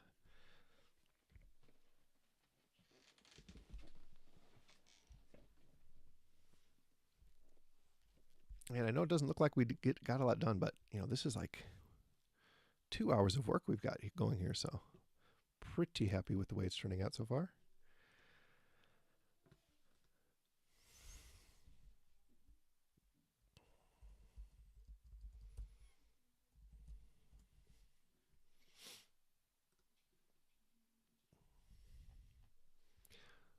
Well, thanks. It's looking decent. Hopefully it'll look better. I am pleased with the way that the grass in the background is turning out. It's looking pretty decent, pretty good. So now we're just working on some bushes. There's a reason these pictures take me like 3 to 4 hours a piece. It's because I am slow. Not because they're particularly hard. See, that might be a problem though. The bush color is blending in with the ground color.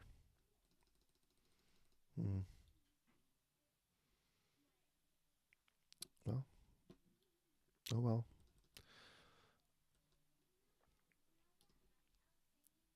Okay, this bush probably ends around here.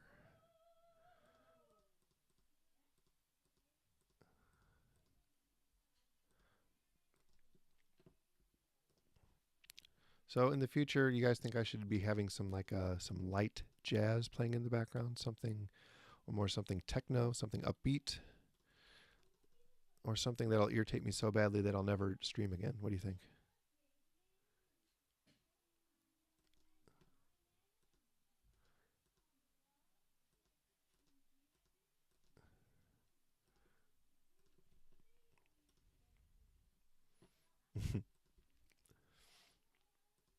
I would just play music from the game, but I only have like 11 minutes of music for the game, so I think that would get rather irritating rather quickly.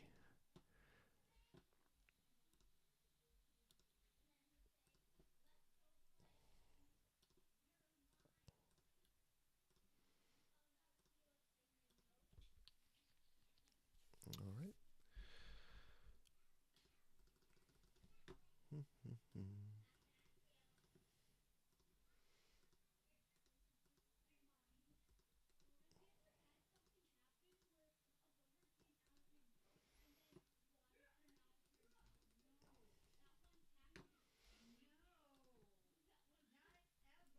So if you've never seen this program before, I'm using SCI Studio 3.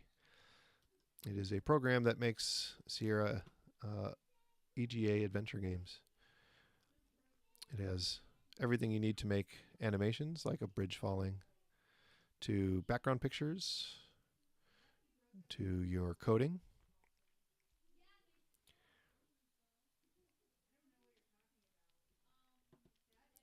to your, well, you can't make music in it, but you can upload the music files. Yeah, I guess that's about it. You could also make custom cursors and stuff, but mainly it's for animations, backgrounds, and coding.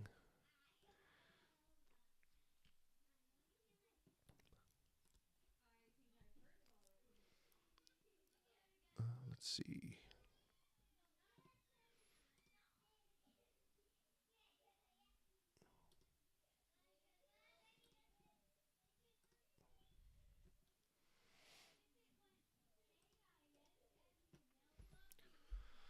All right. Anything else?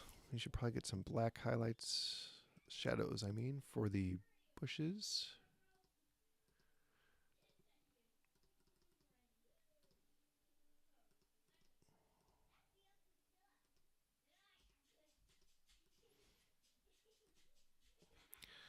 Anybody have played the first game, Betrayed Alliance 1? Since this is artwork for the sequel, I'm curious to see if anybody has beat the original.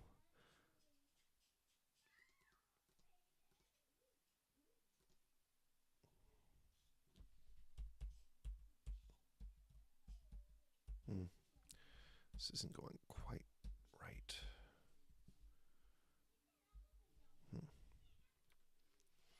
All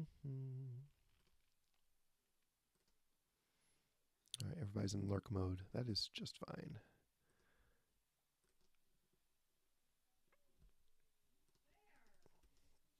Well, if you haven't, it is a free download. So I will not be charging for this game or any game at any point. This is just for fun.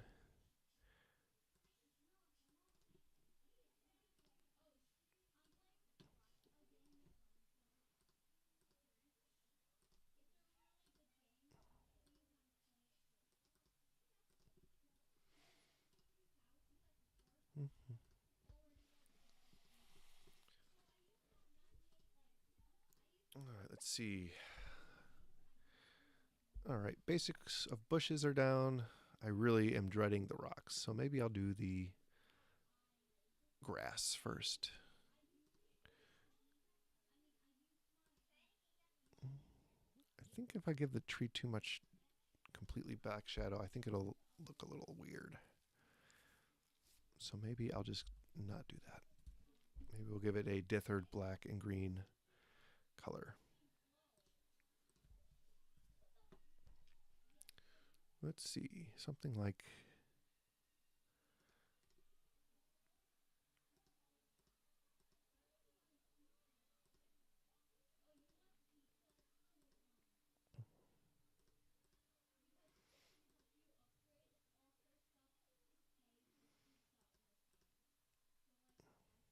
well, that's going to clash with the bushes though, isn't it? Yeah, that doesn't look right. Darn it.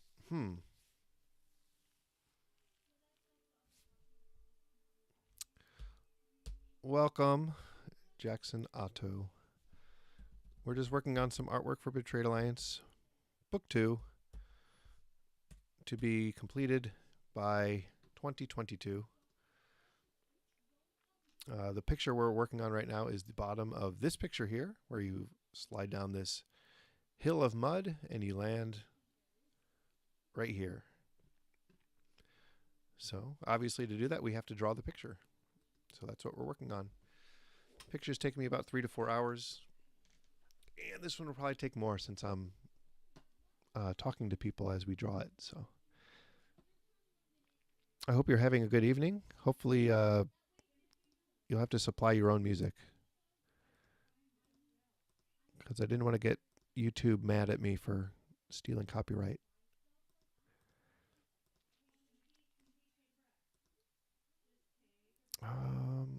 Man,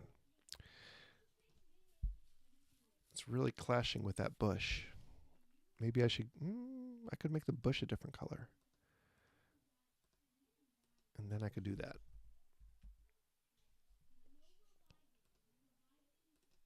I think that's what I'll do. I'll make the bush a different color. All right, feel free to leave your thoughts if things aren't looking quite right to you, or if they are, you know. All commentary is useful.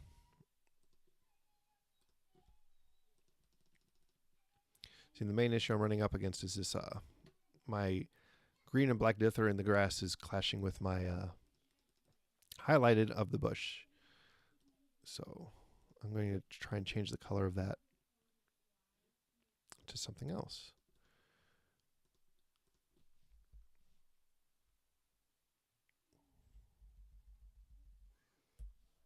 Okay.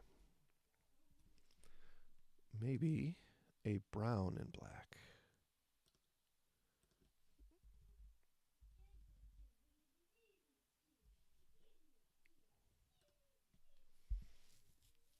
It doesn't look right either. Looks like a dead plant. I don't know. This is getting a little tricky, to be honest. 1, 2, 3, 4. 1, 2, 3, 4. Okay. I think I'm going to go back to the original green. I think the tree should have a shadow. Yeah, it will, for sure. Are you talking about this big one, the furthest to the right?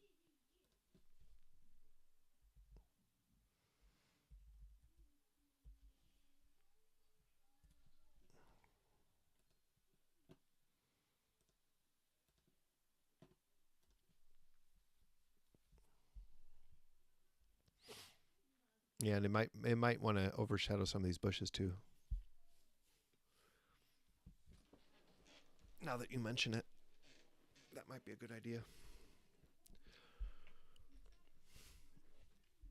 The problem is the color that I'm trying to give the shadow, this black and green dither color, is clashing with this bush, and that's where the source of my frustration is coming from.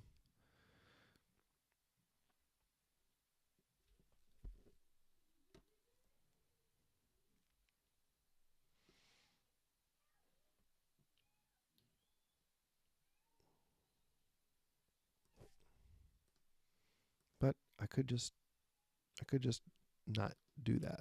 I could just give it this color here, and maybe a little bit over here. Let's try this one more time.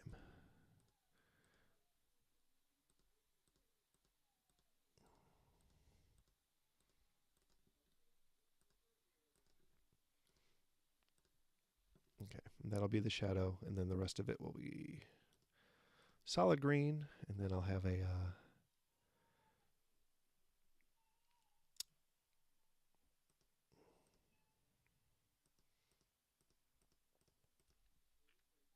more verdant green over here.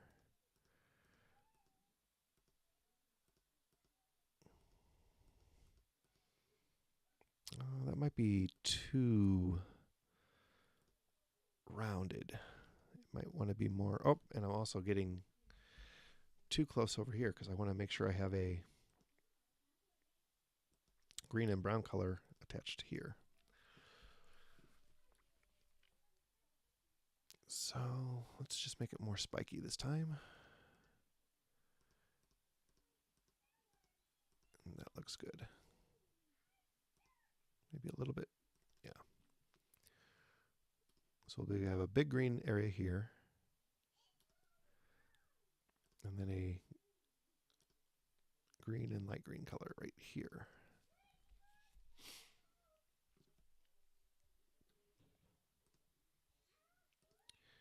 And green and brown here. As the basic outlines, I think that looks fine. I'll do a lot more detail work on it in a minute once I get to that part. But right now I'm just trying to get the basic shapes in place, and then a lot of the detail work can be done after that. Let's save and keep working. Yeah, because now the green from the bush is not clashing with the shadow from the tree.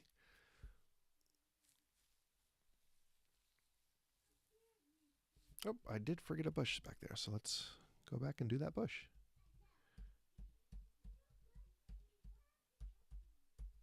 Okay, I forgot 2 bushes. Whoops.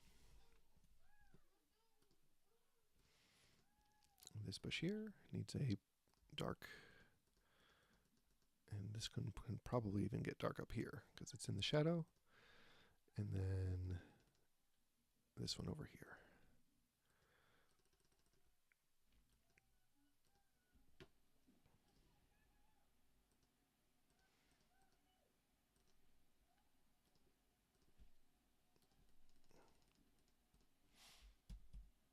Okay, we'll fill in this bush and this bush.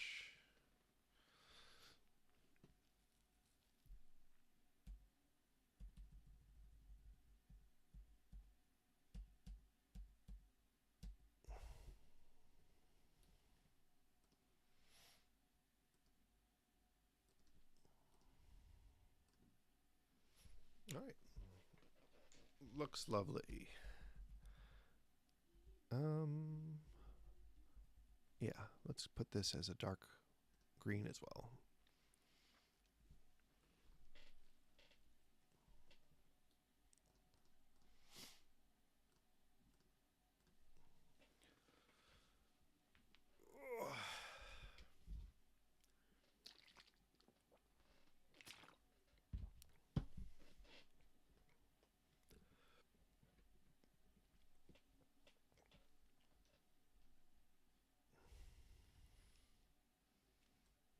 Welcome back, Chrono Cookie. I feel like you were here earlier, is that correct? Or am I just losing my mind?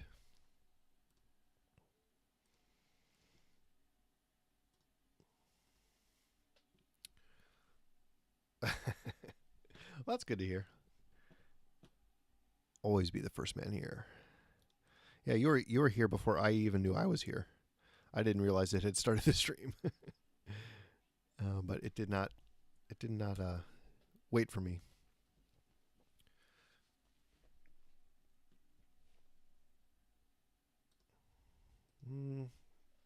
This rock shape needs a lot of work. Oh. And figuring out how to like break up these rock shapes is always the hardest thing for me to do. Let's see here. Let's take a gander at this one. I like what I came up with here. This looks good. Maybe I can replicate this in some way.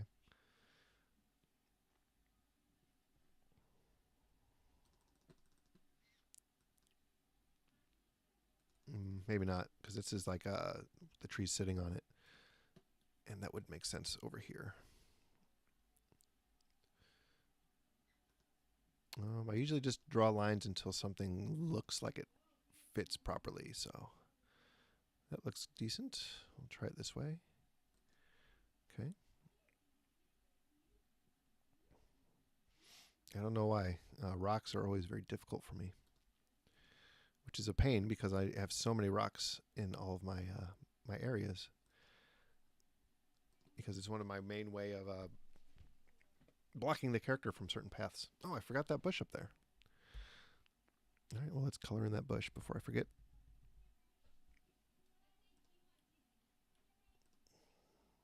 There we go.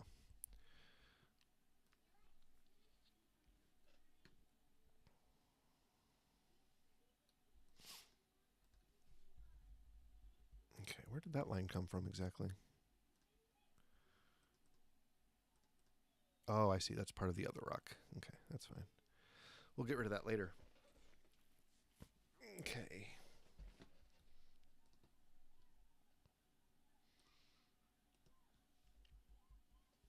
I guess I could make this the like a flat part of the rock.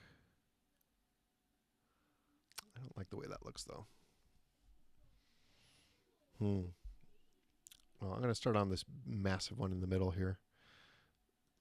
This one is going to need a lot of work. Let me think about this. How would I like to approach? This could be like a corner.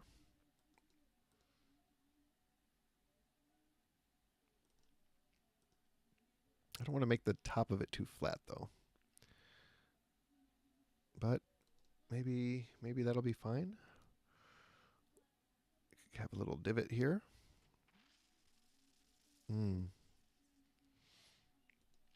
think I really messed up with this shape. It's just unwieldy. It's big. And it's like, although the lines of it are too straight, so it's hard to make a normal round rock shape. It looks very artificial. All right. Yeah, these straight lines are very... I guess I did the same thing over here, though. I like this one, too. I like these cliffy ones.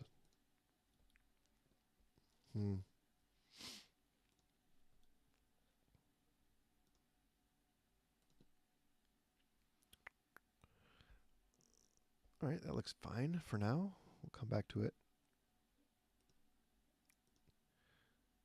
And this one can be... This one can be broken up a lot easier into like layered little rocks.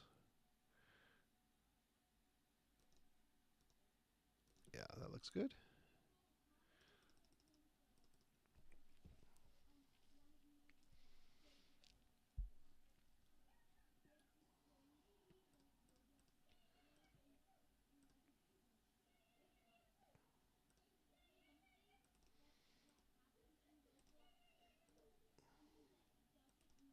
Oops.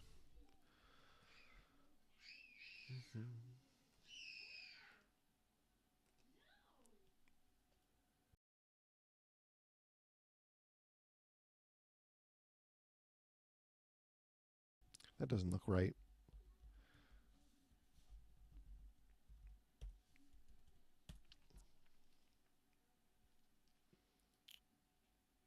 What is this thing? Oh, that's the branch. I didn't color it for some reason. Okay. Go back, find when I colored the trees, and color in that branch.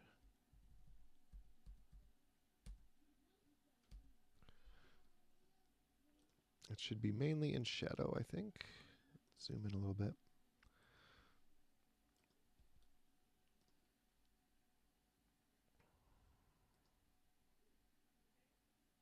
All right, right about there looks good.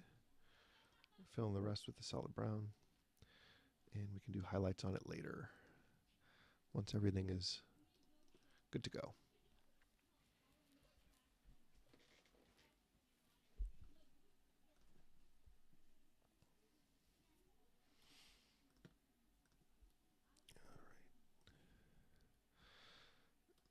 All right, this area over here in the top right is going to be kind of like a cliff area made of rocks, I think. Or I could make it mud, like I made the mud on the left side. Yeah, I kind of like that idea. Maybe just put some rocks onto the bottom right. This is going to be an inaccessible area anyway, so it doesn't really matter what's over here as long as it's not too exciting. If it's too exciting, then the player will want to try and get over there. But rocks are not exciting. So I think that's fine to put. And we will color them like that. Maybe just this one. And this one can be like that. I find that the green and the purple, or the pink, the hot pink, make a really good dither for gray colors, for bright gray. So if you look closely at the rocks here, you get a hot pink and light green dither, which at a distance makes a nice gray color, but it also adds a little texture to it, so it gives it a little bit more, I don't know, like it feels it feels like a stone almost, or like a rigid rock. Whereas if you just have the solid light gray, it looks very flat. So I really appreciate how the dithers can almost add a sense of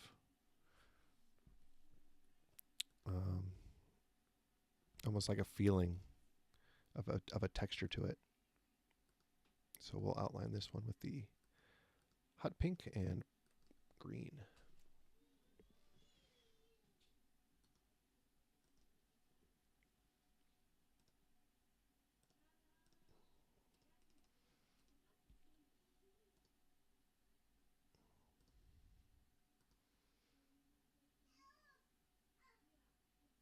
And we're going to color this a dark red for the mud.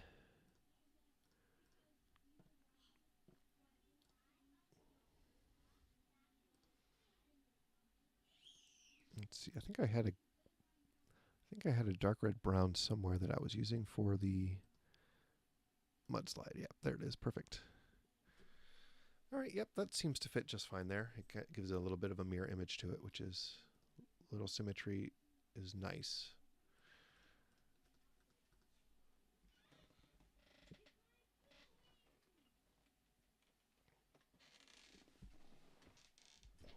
Okay.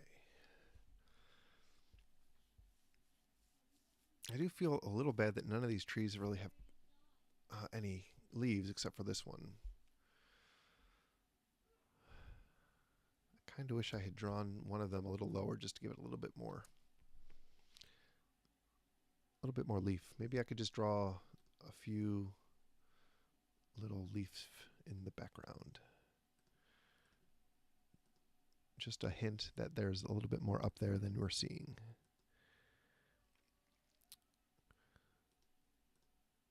All right, welcome, Cool Turtle. We are drawing a SCI background using our 16 color EGA palette. Basically what we're doing is drawing the lower half of this picture. So when the player character falls down this hill, they will end up down here. So it's a picture I've been meaning and needing to get around to for a while, and I just decided, well, tonight, there's no night like tonight, so may as well start. Feel free to give any comments if there's something you see that you think doesn't quite look right or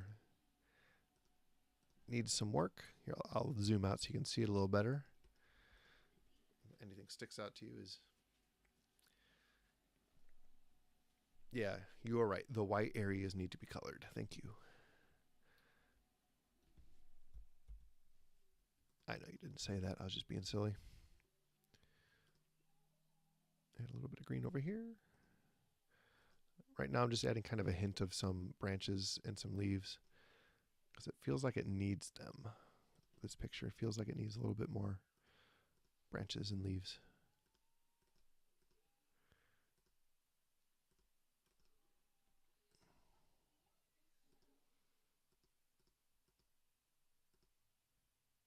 Okay, there we go. I think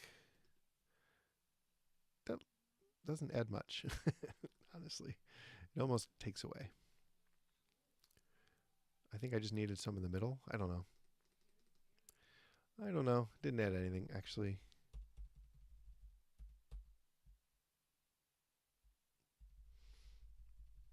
It's almost too much.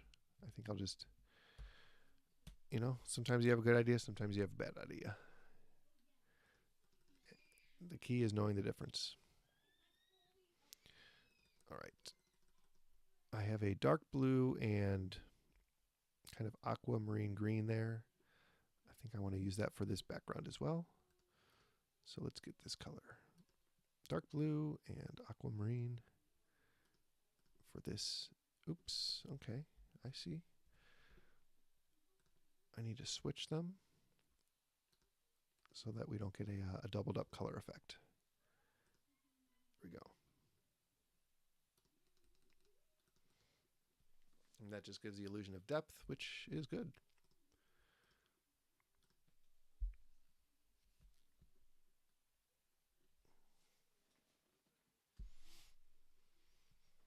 Okay, what else? Yeah, you can tell I'm really putting off doing these rocks. I really don't I really don't enjoy doing rocks. I think it was, let me see if I can find the pictures. There was 2 pictures I did that just made me never want to do another rock. Yeah, here's one of them. Drawing a whole page of rocks here made me never want to do another rock again. And then, whoops. And then this one, the bottom part of it.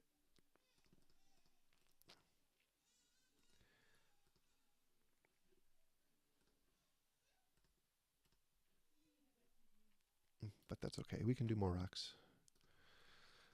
There's not that many. You just got to talk yourself into it.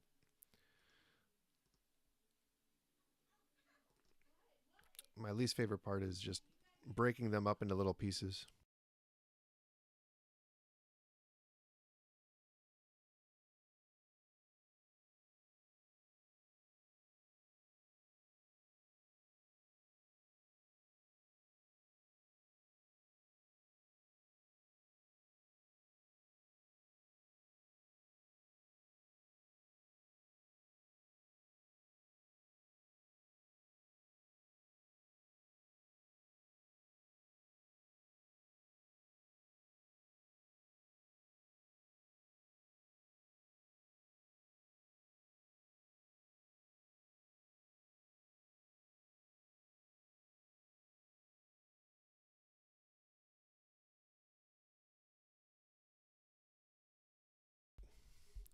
Hey, what's up, Steven? Welcome. I'm just trying to do some artwork for the game. Here's the basic outline of what it's looking like so far. It's good to see you. I haven't seen you in a while. I guess I'm not seeing you still, but how's it going?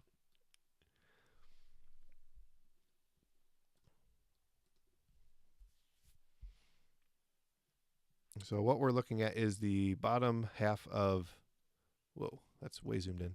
The bottom half of this picture. So player character falls down this nice, lovely hill, ends up at the bottom over here.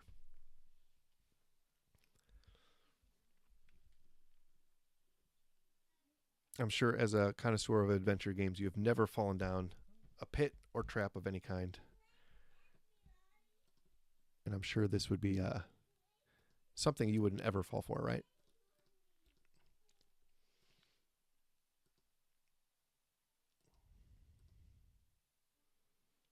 Hmm. These rocks. I hate drawing rocks.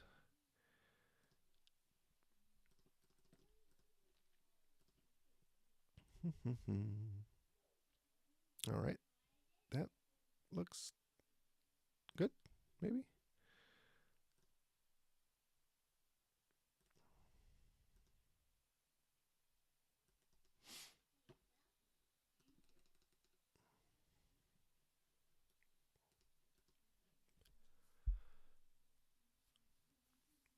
Yeah, I apologize for everything being very quiet. I've been a lot of people are lurking, which is great, and I'm just kind of focusing. Um, at some point, I want to have music, but I didn't want to worry about trying to get music going. Yeah, I didn't think you'd ever fallen down or died, especially not in like King's Quest V,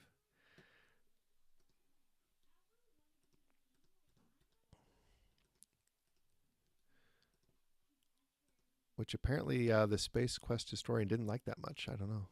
That's what it seemed to me like anyway.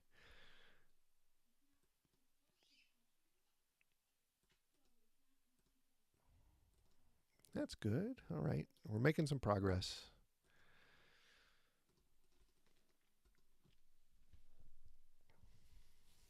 So these pictures generally take me about 3 to 4 hours, but I think this one's going to take me a little bit longer, just because doing it on stream is a different experience.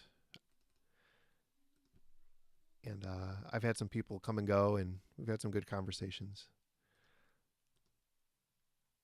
But it definitely is. It's a different experience doing streaming as opposed to just sitting down listening to a podcast and working. I'm sure you know all about that.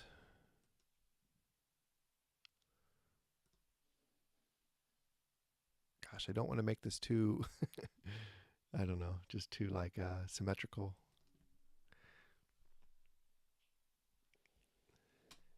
Yeah, I think I watched you streaming King's Quest V. That was a fun one. I think was it that one has a lot of like dead man walking situations. I think, if I remember correctly, that even an accomplished King's Quest player like you, I think, had to be wary of.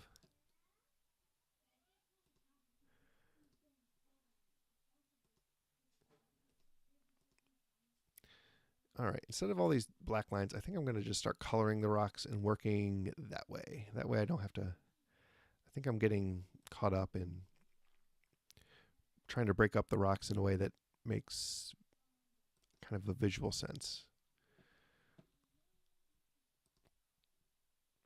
So instead, let's just start coloring things and see where that goes.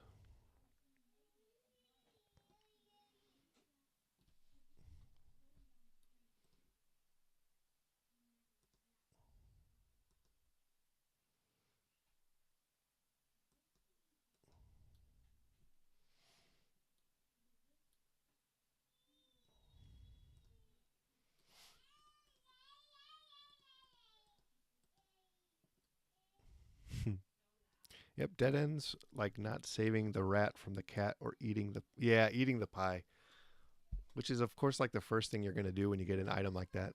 It's like, okay. I wonder why they I wonder why they designed them that way. Do you have any insight on why they may have done that? I mean, the joke is to like have people call their 1-800 numbers, but that can't be true, right? That's just seems like such a bad such a bad business decision. To like make people so frustrated with your product that they they have to call you and pay you more money to get the answers.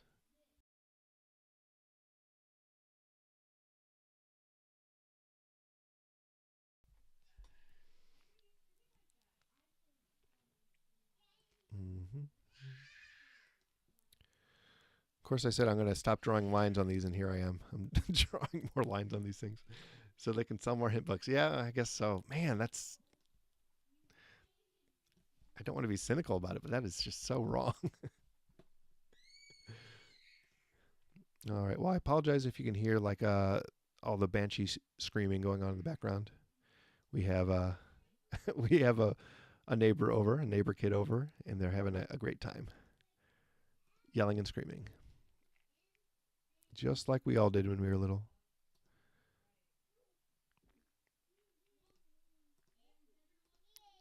Oh, these rocks.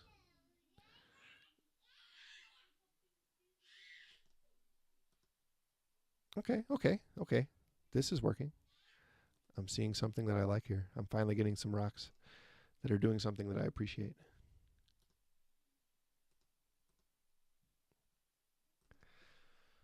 Okay.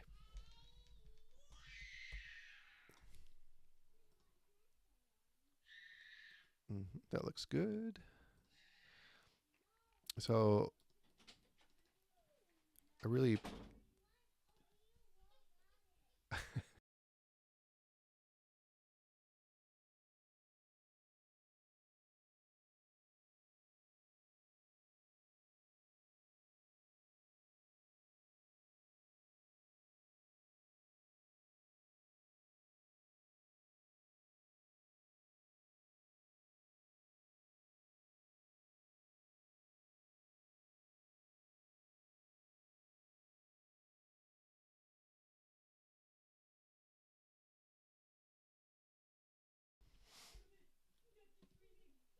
mm-hmm. Hmm. So should I sell hint books, do you think? Just put a bunch of dead ends in my game. And sell, I guess the internet kind of killed the hint book industry, really. Hmm. I guess I guess there's just no way to monetize a dead man walking situation anymore. It's sad, really.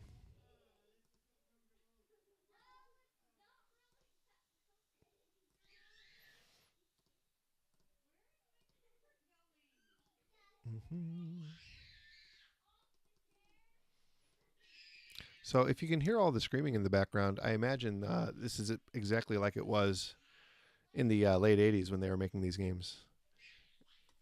Instead of kids screaming, it was probably just like the programmers. If somebody has worked at Sierra, just let me know. I'm sure it's true though. Makes it an authentic experience, I think. Or maybe it was the artists.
Yep, so this is all just background scenery, which is why there's nothing too exciting to look at.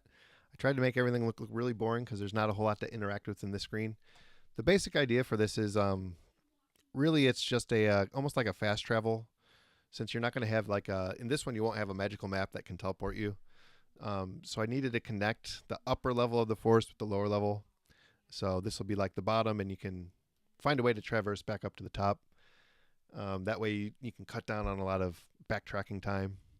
So I wanted to make sure to add a bunch of areas where you'd be able to kind of skip through different parts without having to re-go through different areas. So that's why in this area there's not going to be much to interact with, unless somebody has a bright idea, and then I like it, and then I put it in, like a magnet or something. That was a pretty cool idea that somebody had to cheat on the Sailboat Extreme game.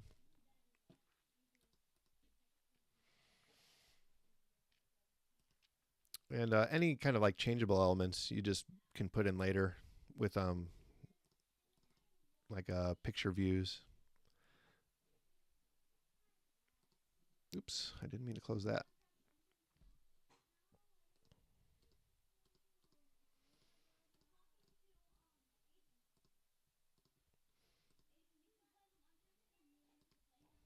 But the background itself is usually static until you add interactable elements into it,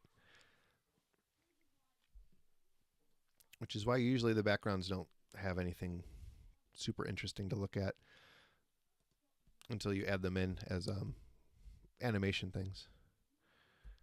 I wouldn't mind showing some of them, but I don't know how to do that without breaking the stream, so I'm not going to worry about that today because I don't know what I'm doing. So at this time, I have about 45 different backgrounds finished, which is really good. I think I'm trying to get about 80. Betrayed Alliance Book 1 had about 56. So this one is going to be a lot bigger in scope and hopefully a lot more interesting in terms of gameplay too. But I'm sure that's what everybody says when they make a game, so we'll see.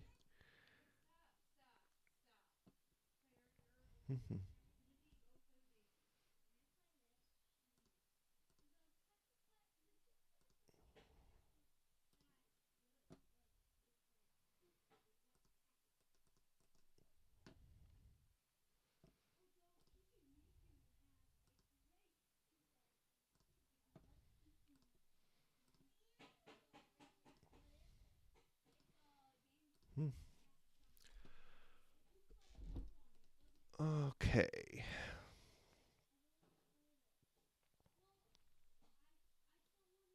I don't remember coloring this rock gray. When did that happen? I don't like that at all. Did I do that? When did I do that?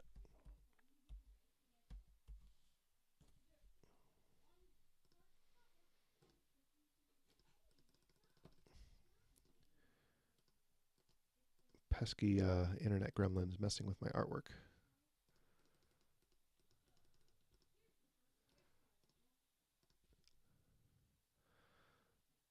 Okay, let's see. We want I think we have a pink and green. I think we also want was it blue and red? Make a really nice gray color. I really like the dither grays because they give it almost a texture to them that if you didn't have a dither it wouldn't. The solid gray looks very flat, but when you are looking at it from a distance, the dithers give it a certain, almost like a crunchy feeling. I don't know. That's mixing my metaphors. All right, let's see. Oops, I need to reverse my colors on that one.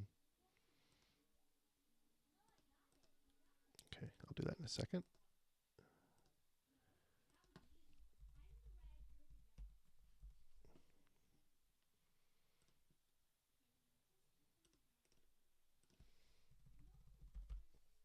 Okay, that looks pretty decent. I think I'll keep it.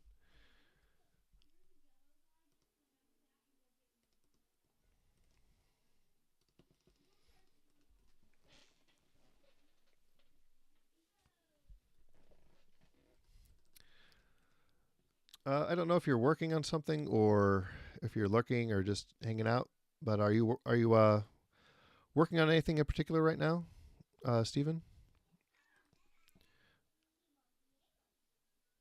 Just happy it's Friday.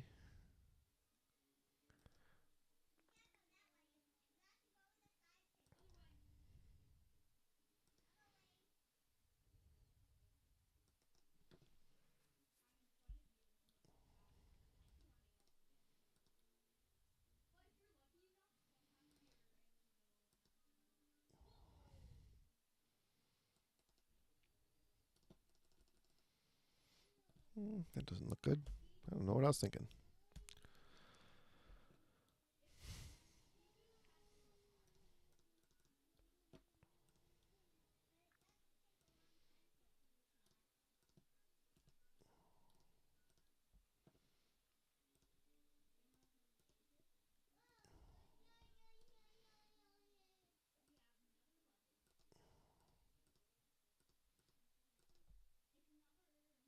That doesn't look right either. Okay, that looks better. I think I need to outline it in black though.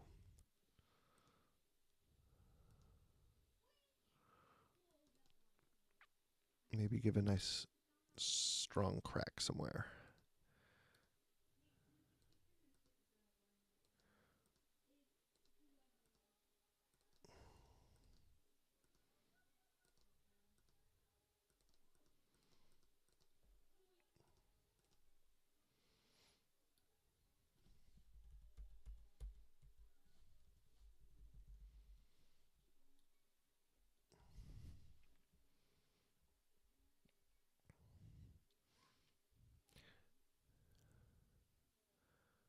Then doing King's Quest 2.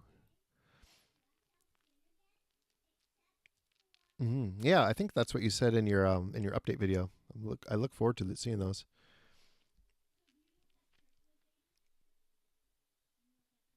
Is that pronounced Zenu or Znu? Is that like a Polish word?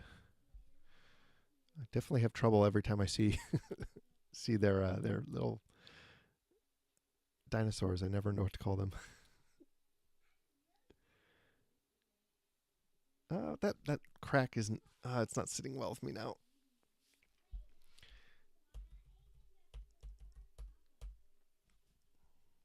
Hmm. Maybe I'll make it like this one here. Just a big crack in it. It's like it's so big. It's just such a big rock face to just have nothing going on.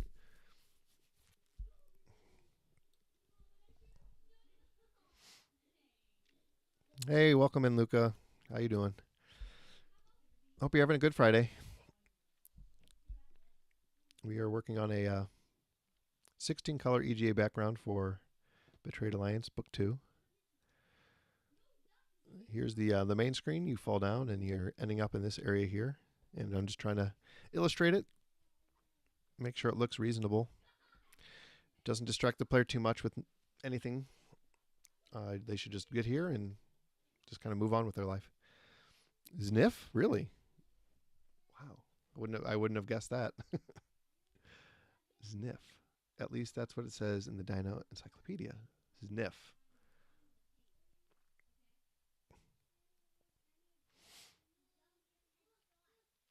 I think I remember you talking to the person that made that game, saying how you found all the secrets in it. That's a game I think I would enjoy playing. It looks, I don't know, I like the art style in it. It looks just like I like the cartoon style.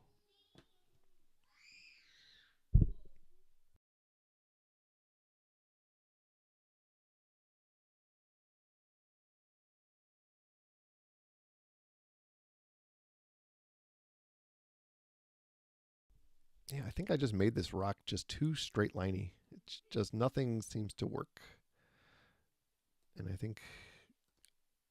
just think I made a mistake. It's all.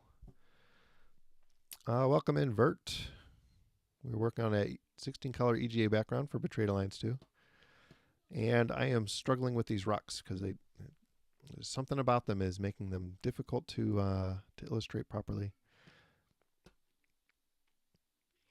course, that's my constant struggle is these rocks. I always have trouble with the rocks. Probably because when I draw them in, I draw them with too straight of lines, and then when I'm trying to make them look natural, they just...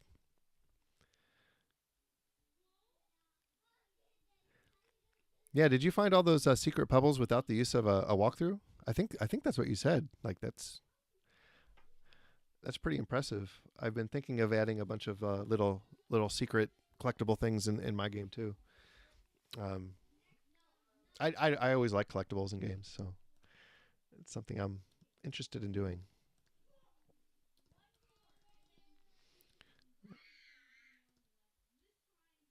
All right. If you just came in, I apologize for all the screaming people. We have a visitor, uh, a neighbor kid is at our house, and the kids are having a great time.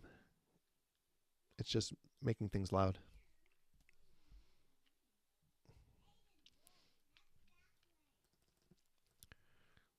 I really appreciate talking to you guys too, because every time I start talking, I stop coloring, which is really nice because I'm really getting frustrated with these rocks.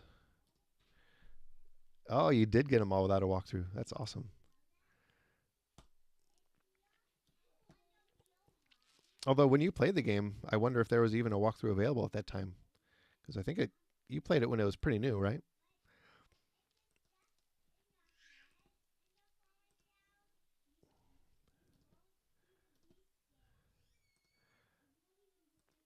I just played through the Prim uh, demo.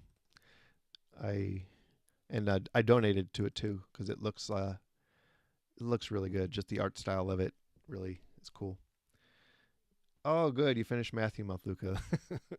I'll have that graded for you soon. I appreciate I appreciate you getting it in.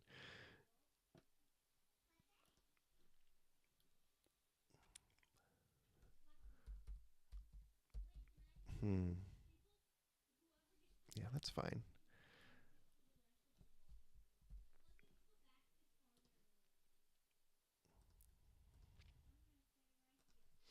Yeah, but the Prim demo was very short. I think it was only two backgrounds in it.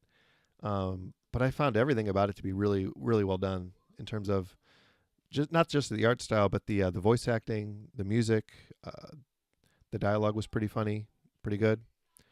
Um, I found like a couple small things that I thought could use some work,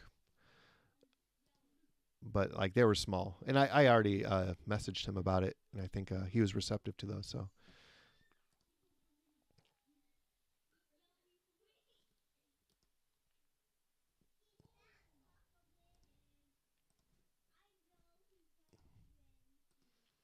yeah, I didn't know if he would want my input. Like I'm just like some I don't know. I feel like some goofball. It's like, oh well, I have some issues. I have some thoughts about your game. It's like, well, you know, who are you to say anything?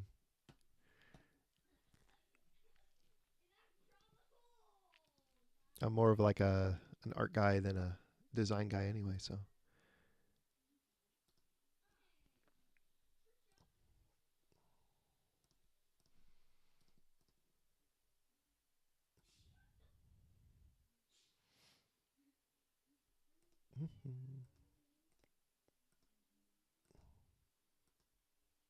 let's see. What should I do with that? That's something about that is not gelling correctly.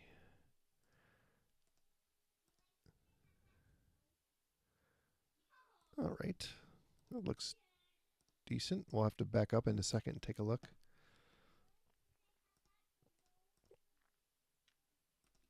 Oh nope, that doesn't work.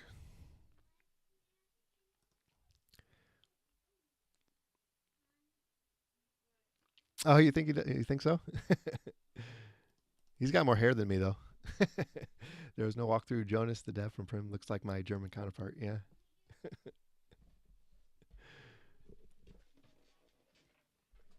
Yeah. Well, we're actually very similar in a lot of ways. He's a like a teacher, and I'm a teacher. He has like this. Uh, what kind of music does he play? It's like almost like a punk rock band. And I had dropped out of college a while ago to start a band. So we have a lot of similar interests, I guess.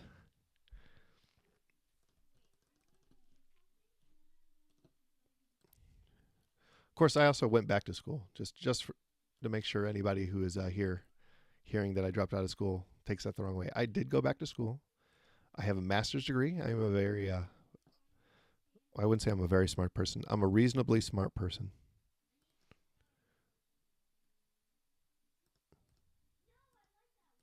Highly credentialed with no art experience. And yet, well, I'm doing an art stream, so. Yeah, Jonas he was really great. I asked him if he wanted to hear my input, and he said he'd love to, and he was just very respectful. But yeah, like 99% of the experience was great anyway, so like it was good. And like I'm not very good at point and click adventure games. I find them very difficult, and I'm very bad at puzzle solving. But I was able to do his.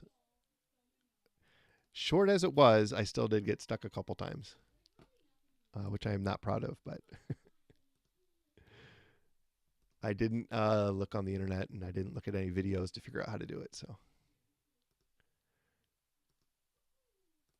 if I couldn't do a 2-screen game, then I felt like I was in trouble.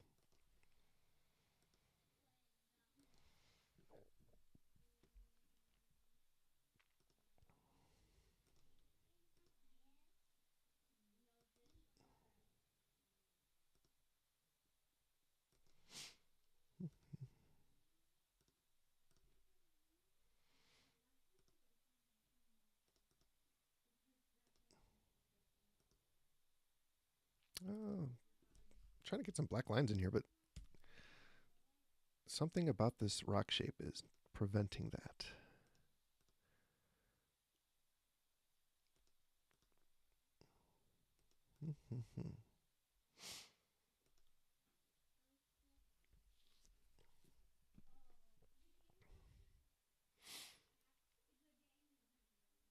Yeah, I agree. A lot of the devs, just pretty much anybody you meet in the adventure gaming community, have been just really nice all around. I think I pledged just for the game. It was like an early bird special.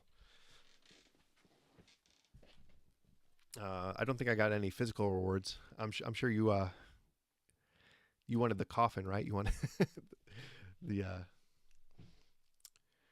think was there like a plushie and like a coffin shaped box for the game. I think those were the physical rewards for his Kickstarter. I have to admit I am definitely looking at his Kickstarter with like with an eye towards, well, what worked for you, and like what kind of stuff were you offering, because he was very successful. And yeah, I mean he definitely did a good job with it. So I'm trying to figure out some kind of physical rewards that I would like to give. I would really like to be able to put together like a physical, like a player's manual, or like a box, like an old school box that you would get when you got these games a long time ago. Yep, yep. I'm not surprised you couldn't resist. You love to decorate your room with all that cool stuff. I think if I got that kind of cool stuff, my children would rip it to shreds. So,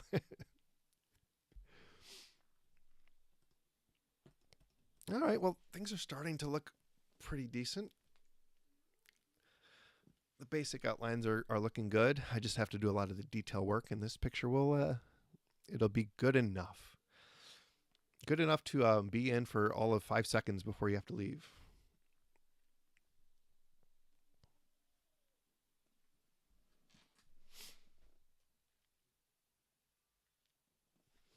I don't know. I could put a hole in the tree, similar to this one. I don't know what I'd put in it though. And that's the problem. Like if you put too much interesting stuff in there, the player's going to want to interact with it, and then there has to be a reason for the player to interact with it. Unless you just want to like kill the player and be like, "Oh, you guess you shouldn't stick your head where where you shouldn't," and then just that's not very fun. But yeah, like if like the ZNIF game, you want to add a bunch of collectibles, you could certainly do something like that. Sniff.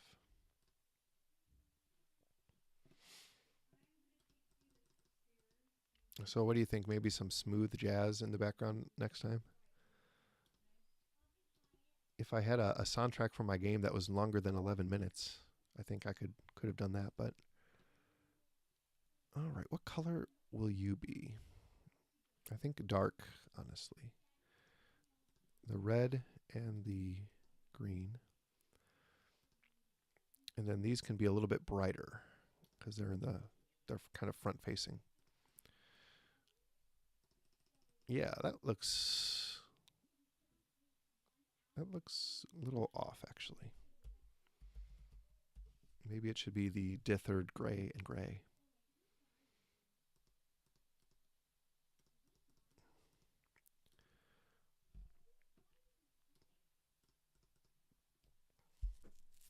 That looks slightly better.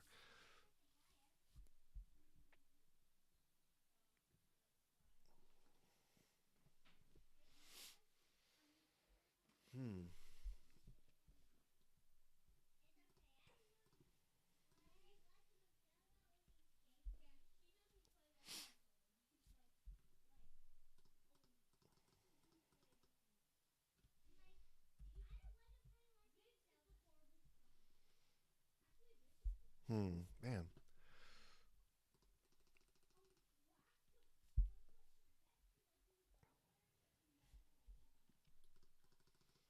I feel like this should just be shadow. Otherwise, it's too close to the other rock. But it can't be because it's connected to this one. So maybe it can be just layered blocks. Okay.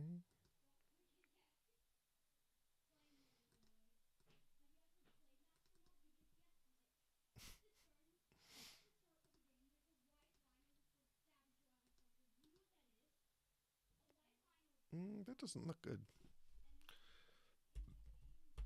It's worth a shot, but it didn't quite work out. So this is something about this is way wrong. Because this block here is simultaneously behind this one, but also in front of it, based on the way things are lining up here. So there needs to be a break in this one, right about here, so that this one can be in the background. So let's put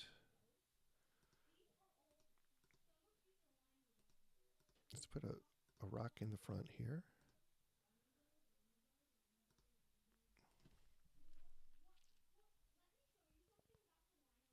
So for example, with Sniff, I'd go for a handmade dinosaur plush and pebble collection. Maybe you could have some marbles as your reward. The problem with that is there's no marbles in book 2.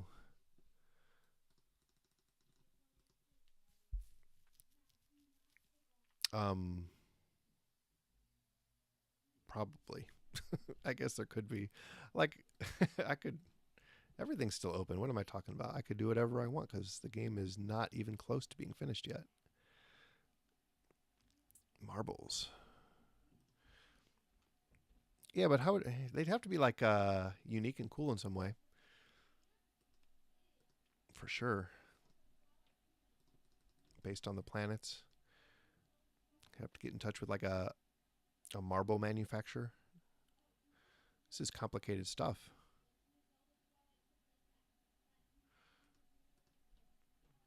I have been thinking of doing giving physical rewards in terms of artwork pieces, for instance. Not like digital ones, like hand painted or hand drawn.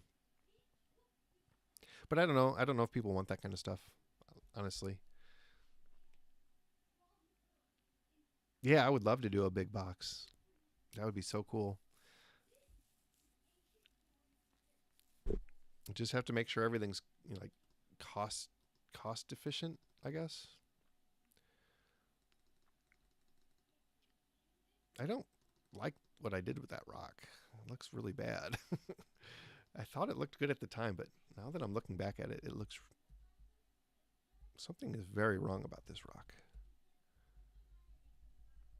I'll come back to it later, I think.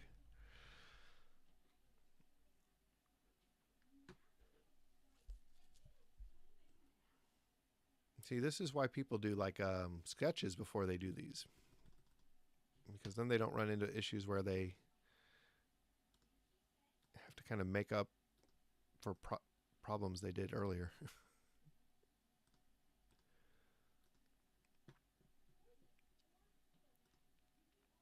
Mm-hmm.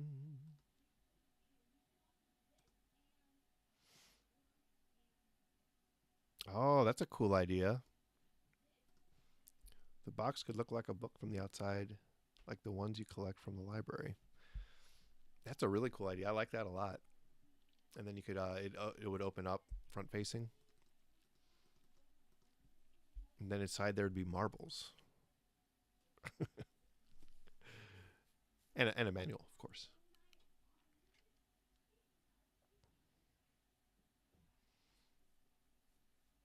Yeah, the weird thing about doing a box is what's in the box, because you won't need diskettes or anything. Why is this tree got a little bite out of it like that? When did I do that?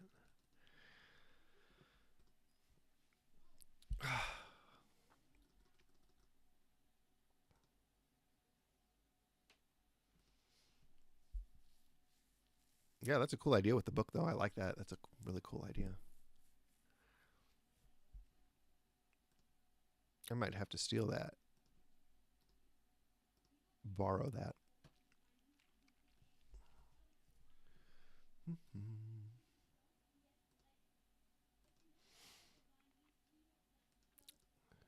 Now you don't work in film necessarily, but you work in like video editing of some kind. Is that right?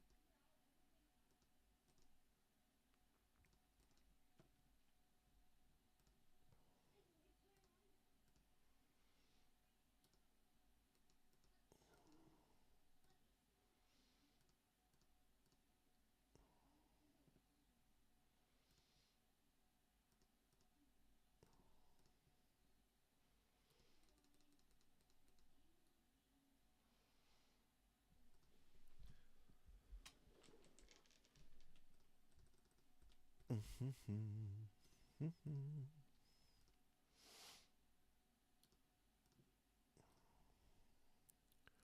Let's get gray.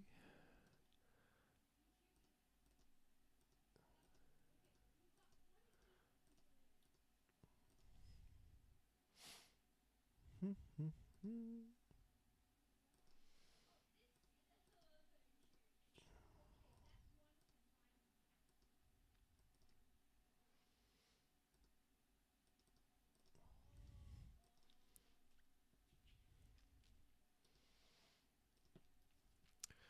I don't know why I'm worrying about all these details when I should be still focused on the bigger picture here. Every time I start, I just get I just get sidetracked every time. All right, so what do we have left to do? We have these rocks to do just basic colors on, and the mud to do basic color on. After that, then I can focus my attention on all the small little details that make things beautiful. Film post-production. That's what it was. So to use that book box idea, I'll need to send a release form.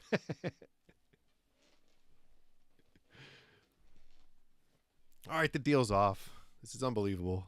Cannot be done.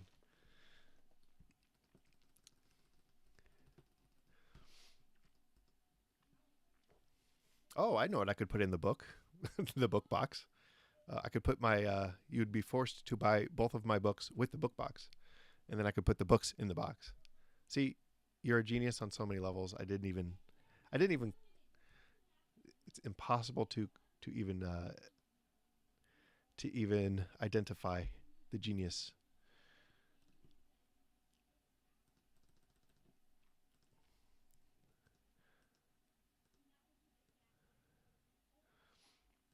Yes, thank you for pledging to my to my Kickstarter. Now you are forced to buy my book with it.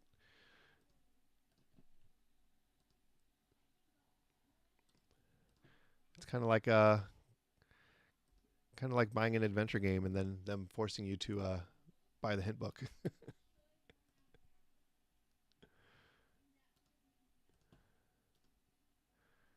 That is maybe, that looks decent, although it's kind of like a loaf of bread, which isn't the best. But maybe if we break it up with some little lines, it'll feel more like a something that's not bread. Or maybe it's that gray that I use, that light gray. Maybe that should be a darker gray. Like an actual dark gray. Still looks like a loaf of bread. Well, I guess from back here, it doesn't look like, it looks kind of like a, I don't know, a rock of some kind. All right. I'll fill in this one. You don't want to put too much detail where people aren't going to be looking anyway. Because you don't want people to look in places that they shouldn't look anyway.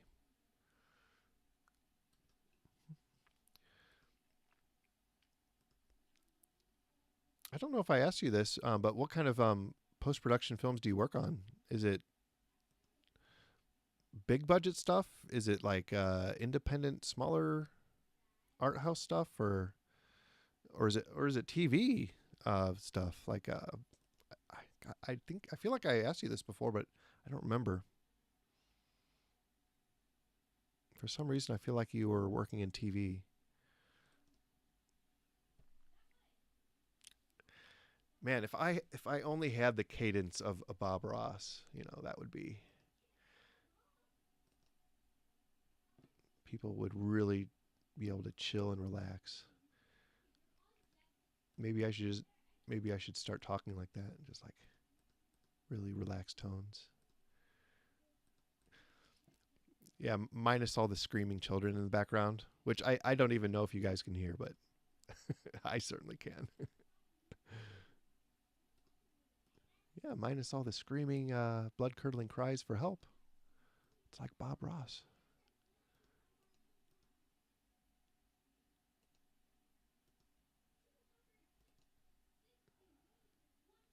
Last project I worked on was The Tiger King for Netflix. Well, that's pretty well known. Like that's a, I feel like people were talking about that quite a lot upon release. Is that something you enjoy doing? I'm just curious. I'm not trying to be rude or anything, but is that a fun experience, or is there something you'd rather be? How do you put it? Do you feel like you're using your skills in a way that makes you happy? I don't know, something like that.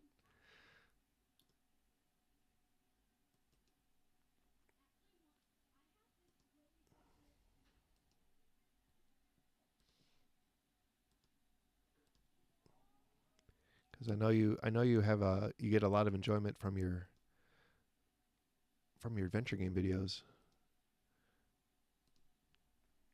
or I would assume you do. Otherwise, you wouldn't make them, I guess. Right? Just like me with this thing. Like, I enjoy creating it, which is why I'm not too worried about making money off of something like this. Although I really do feel like I need to justify the time to my significant other people if I'm going to be spending up hours upon hours upon hours working on something like this.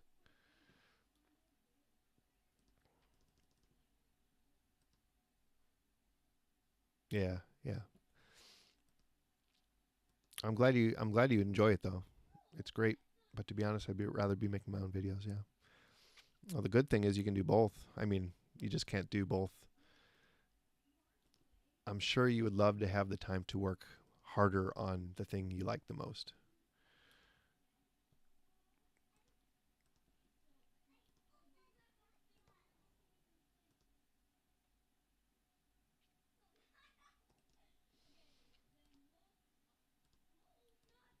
But at least I think you probably get to develop your skills quite a bit doing that too. Or does it get to a point where it's like, oh, I have to do this tedious thing that I don't know. Does it get to be like a almost like an assembly line where it's like, okay, now I have to do this part. Now I have to color correct. Now I have to do this.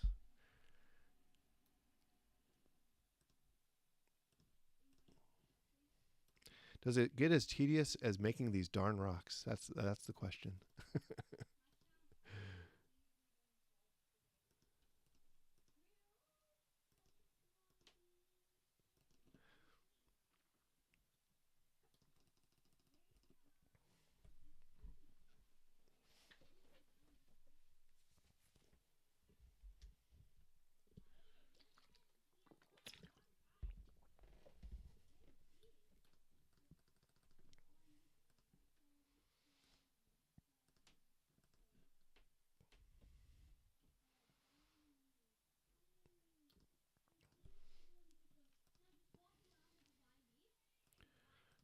Well, it definitely shows. I think anybody who's seen your videos knows that you have a lot of talent in the editing department.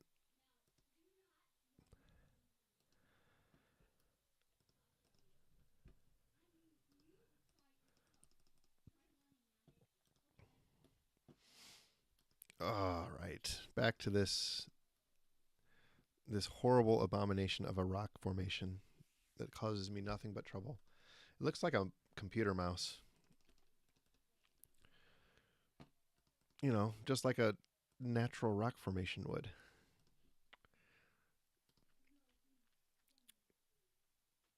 Yeah, I definitely need to channel some Bob Ross in here. He'd remind me that there are no mistakes, just happy accidents, and that from it beautiful art can be made.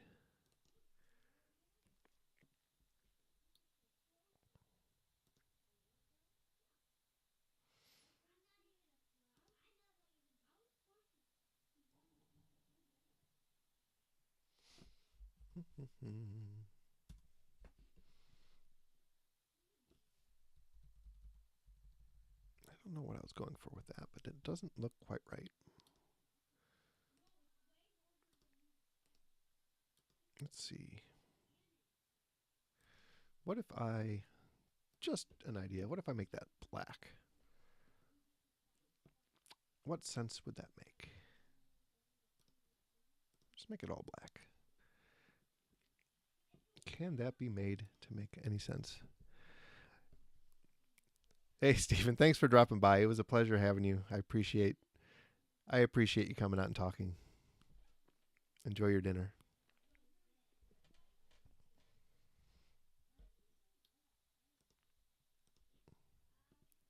And maybe tomorrow I'll be able to post the finished picture on Twitter. We'll see.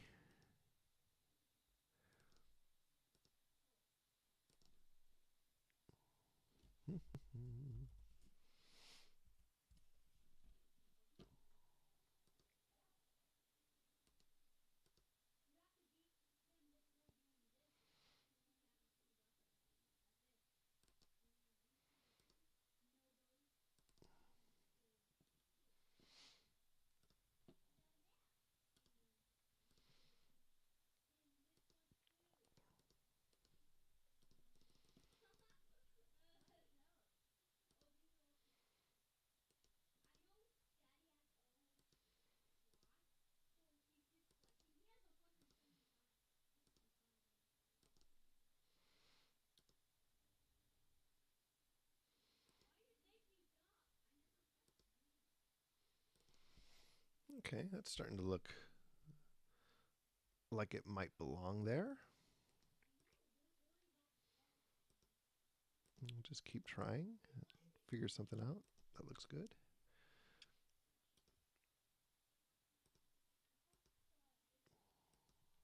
Okay.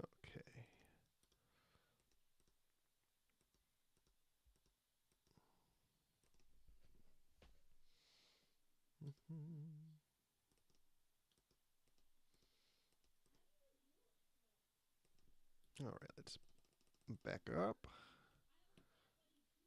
That doesn't look quite right. It looks like it's just floating. Let's see. I think those lines didn't look good. I think they need to be more down-shaped to make it look like it's actually attached to something.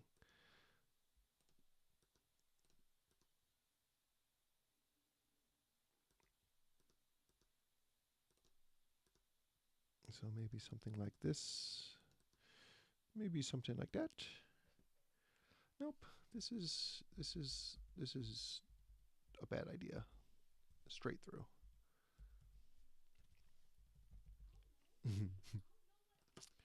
All right. Well, we'll just keep on going.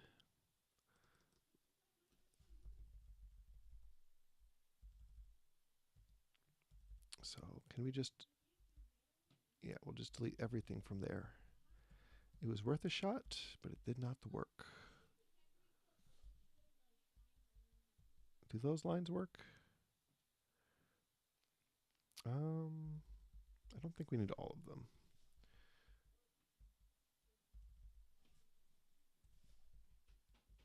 Whoop, whoop, whoop. Okay, that's where we get rid of stuff. Maybe that line too. All right, let's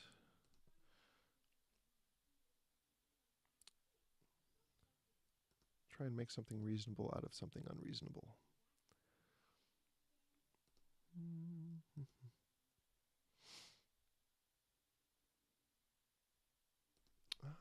Yeah. That's why I keep coming back to this one, I think. Maybe I think I'll come back to it later with fresh eyes.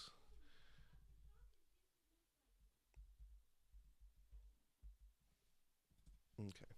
It's like the last thing I have to do. We'll come back later. All right, let's do the mud. And then we'll do that one. Let's see. I think it was, yeah, dark red, not the light red. Dark red and brown. Maroon and brown.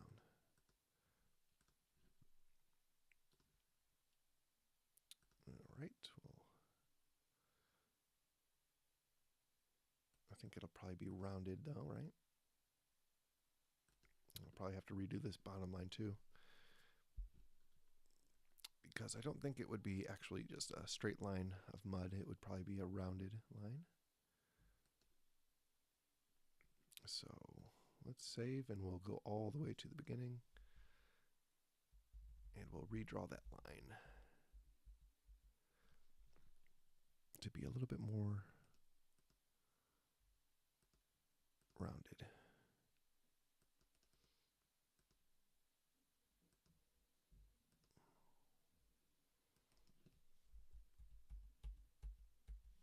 One, two, and then that looks good.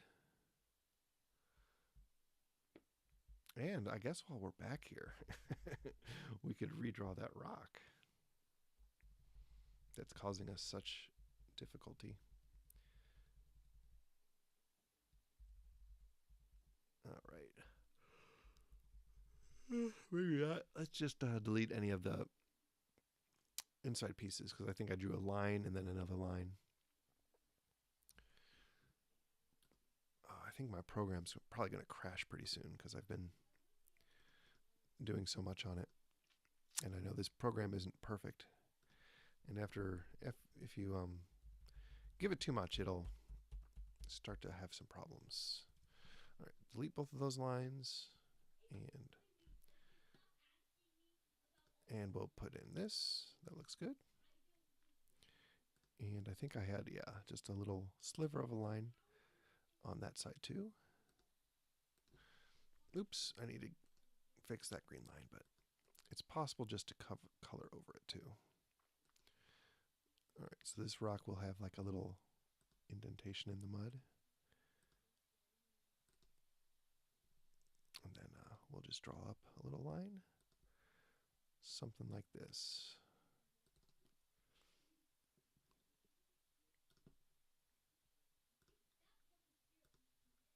Okay. Something went awry with this thing too. Looks like a little bit.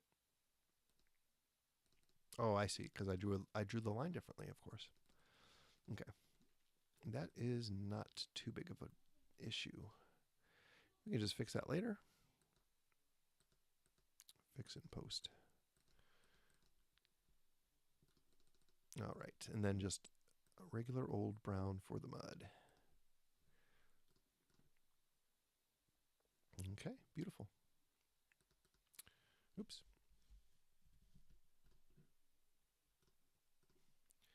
All right, that's a pretty good basic background, except for one glaringly white rock. All right, but now that we've gotten rid of, oh, I forgot this rock is awful too. It's not terrible, but I definitely want to fix it. I guess that's one of the bad things about doing a stream like this is a lot of times you will walk away from the art. You know, I'll spend like a couple hours working, and then you'll have fresh eyes the next day. And right now I don't have those fresh eyes. Everything because I'm working straight through the whole thing. All right, enough dodging the rock. This rock.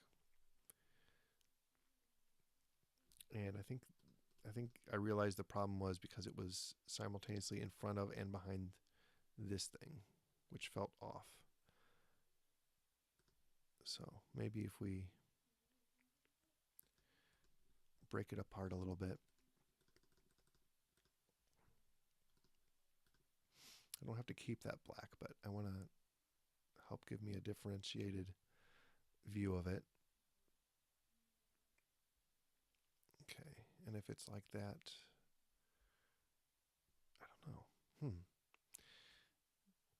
Could make it like a wedge of cheese. Yeah, that seems to be the constant problem for me is just making these rocks too linear, not giving them enough edges to kind of play with when I move into the detail phase of things. I mean, look at these; they're very straight edges. So that's probably something for me to consider in the future. I mean, they look good. I mean, these look good.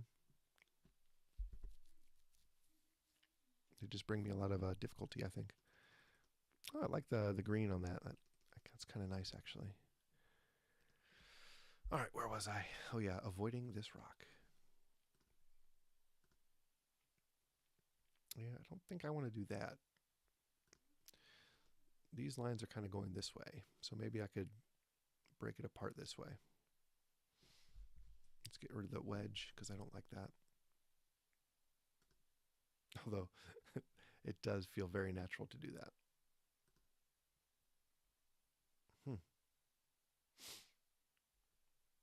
Maybe that's why I made that mouse, that mouse shape in the first place. Wow, man. Maybe I could add just make a rock in front, just add something to it like that. You have a whole new area here. And then this cart can be kind of like broken apart, segmented, something like that. I'm still making that same wedge. That's funny.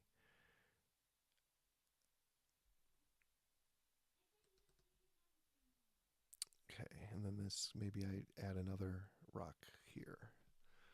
And that way this is feeling like it's more in the background.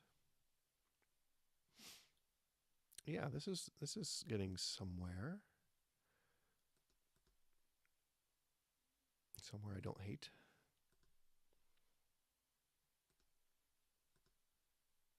Yeah, but then I'm doing the same stuff.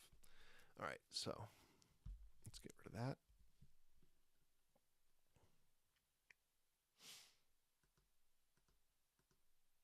There's another rock. I could even add on to the side if I wanted to.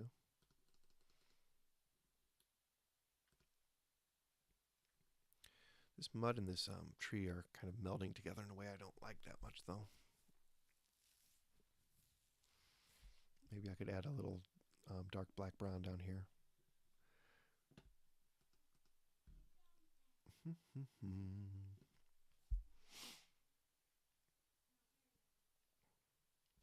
All right, well, this is getting somewhere better, though. I have to say that.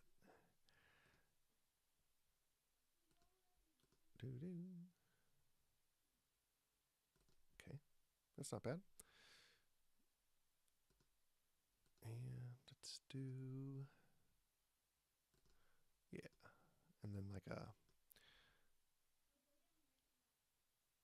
this way kind of thing. And then this can be kind of broken area.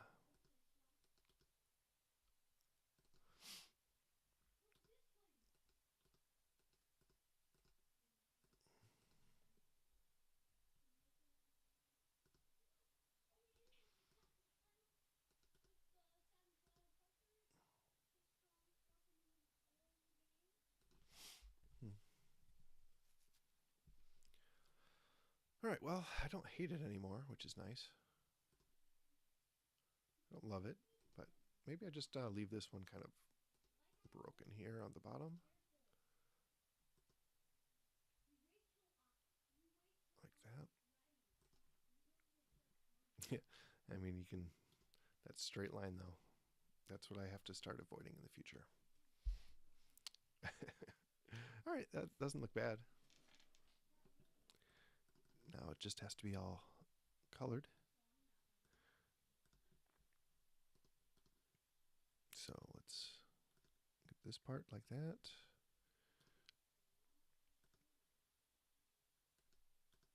Maybe a little bit like this.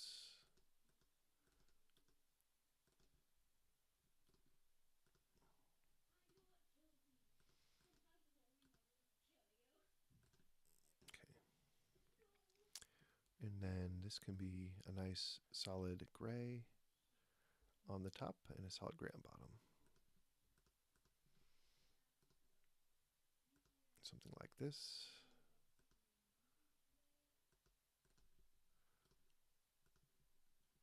And a little bit on the bottom side of this just to give it a little depth. And then I could even add extra lines for cracks and stuff. That looks good.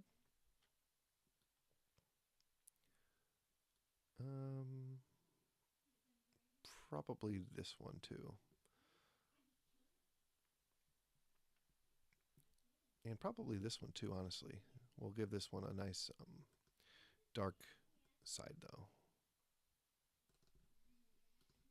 Like that. And then the dark on the other side. And then we could probably even give it a crack or a break. Not sure which way I want to go with it, up or down though. Probably up.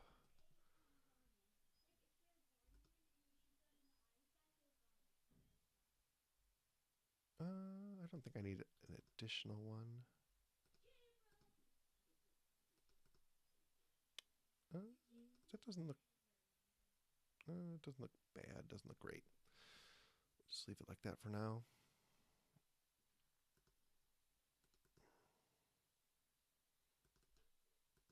Add a couple of these little breaks. Just give it a little character.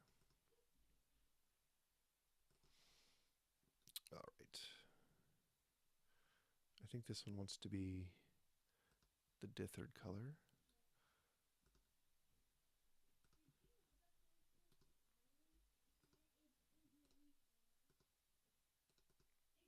Right about there should be good.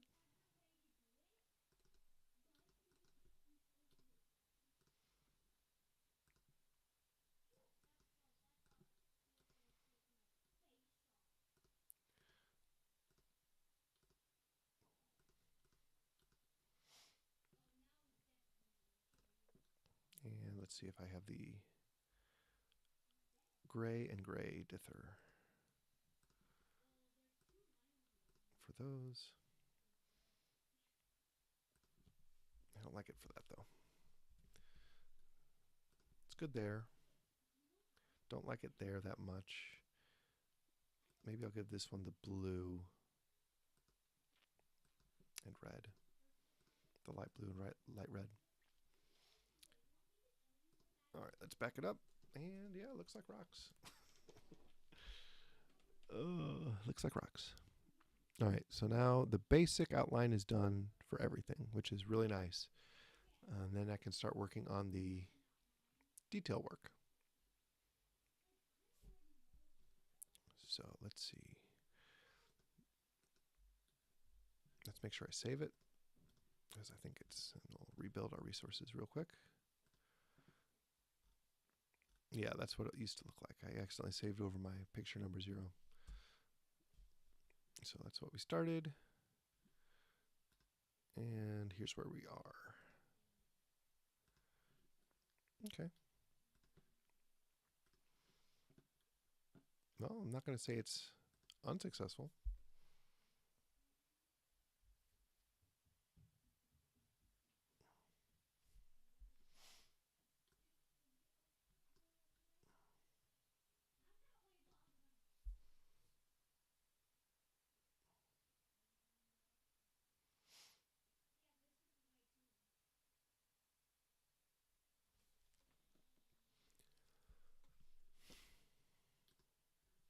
Well, I guess we've been live for about 3.5 hours. Might be a good time to just kind of call it a day. Come back to it with fresh eyes to do the detail work. Well, I really appreciate everybody that stopped by. You guys were great, and I will I'll finish up another time.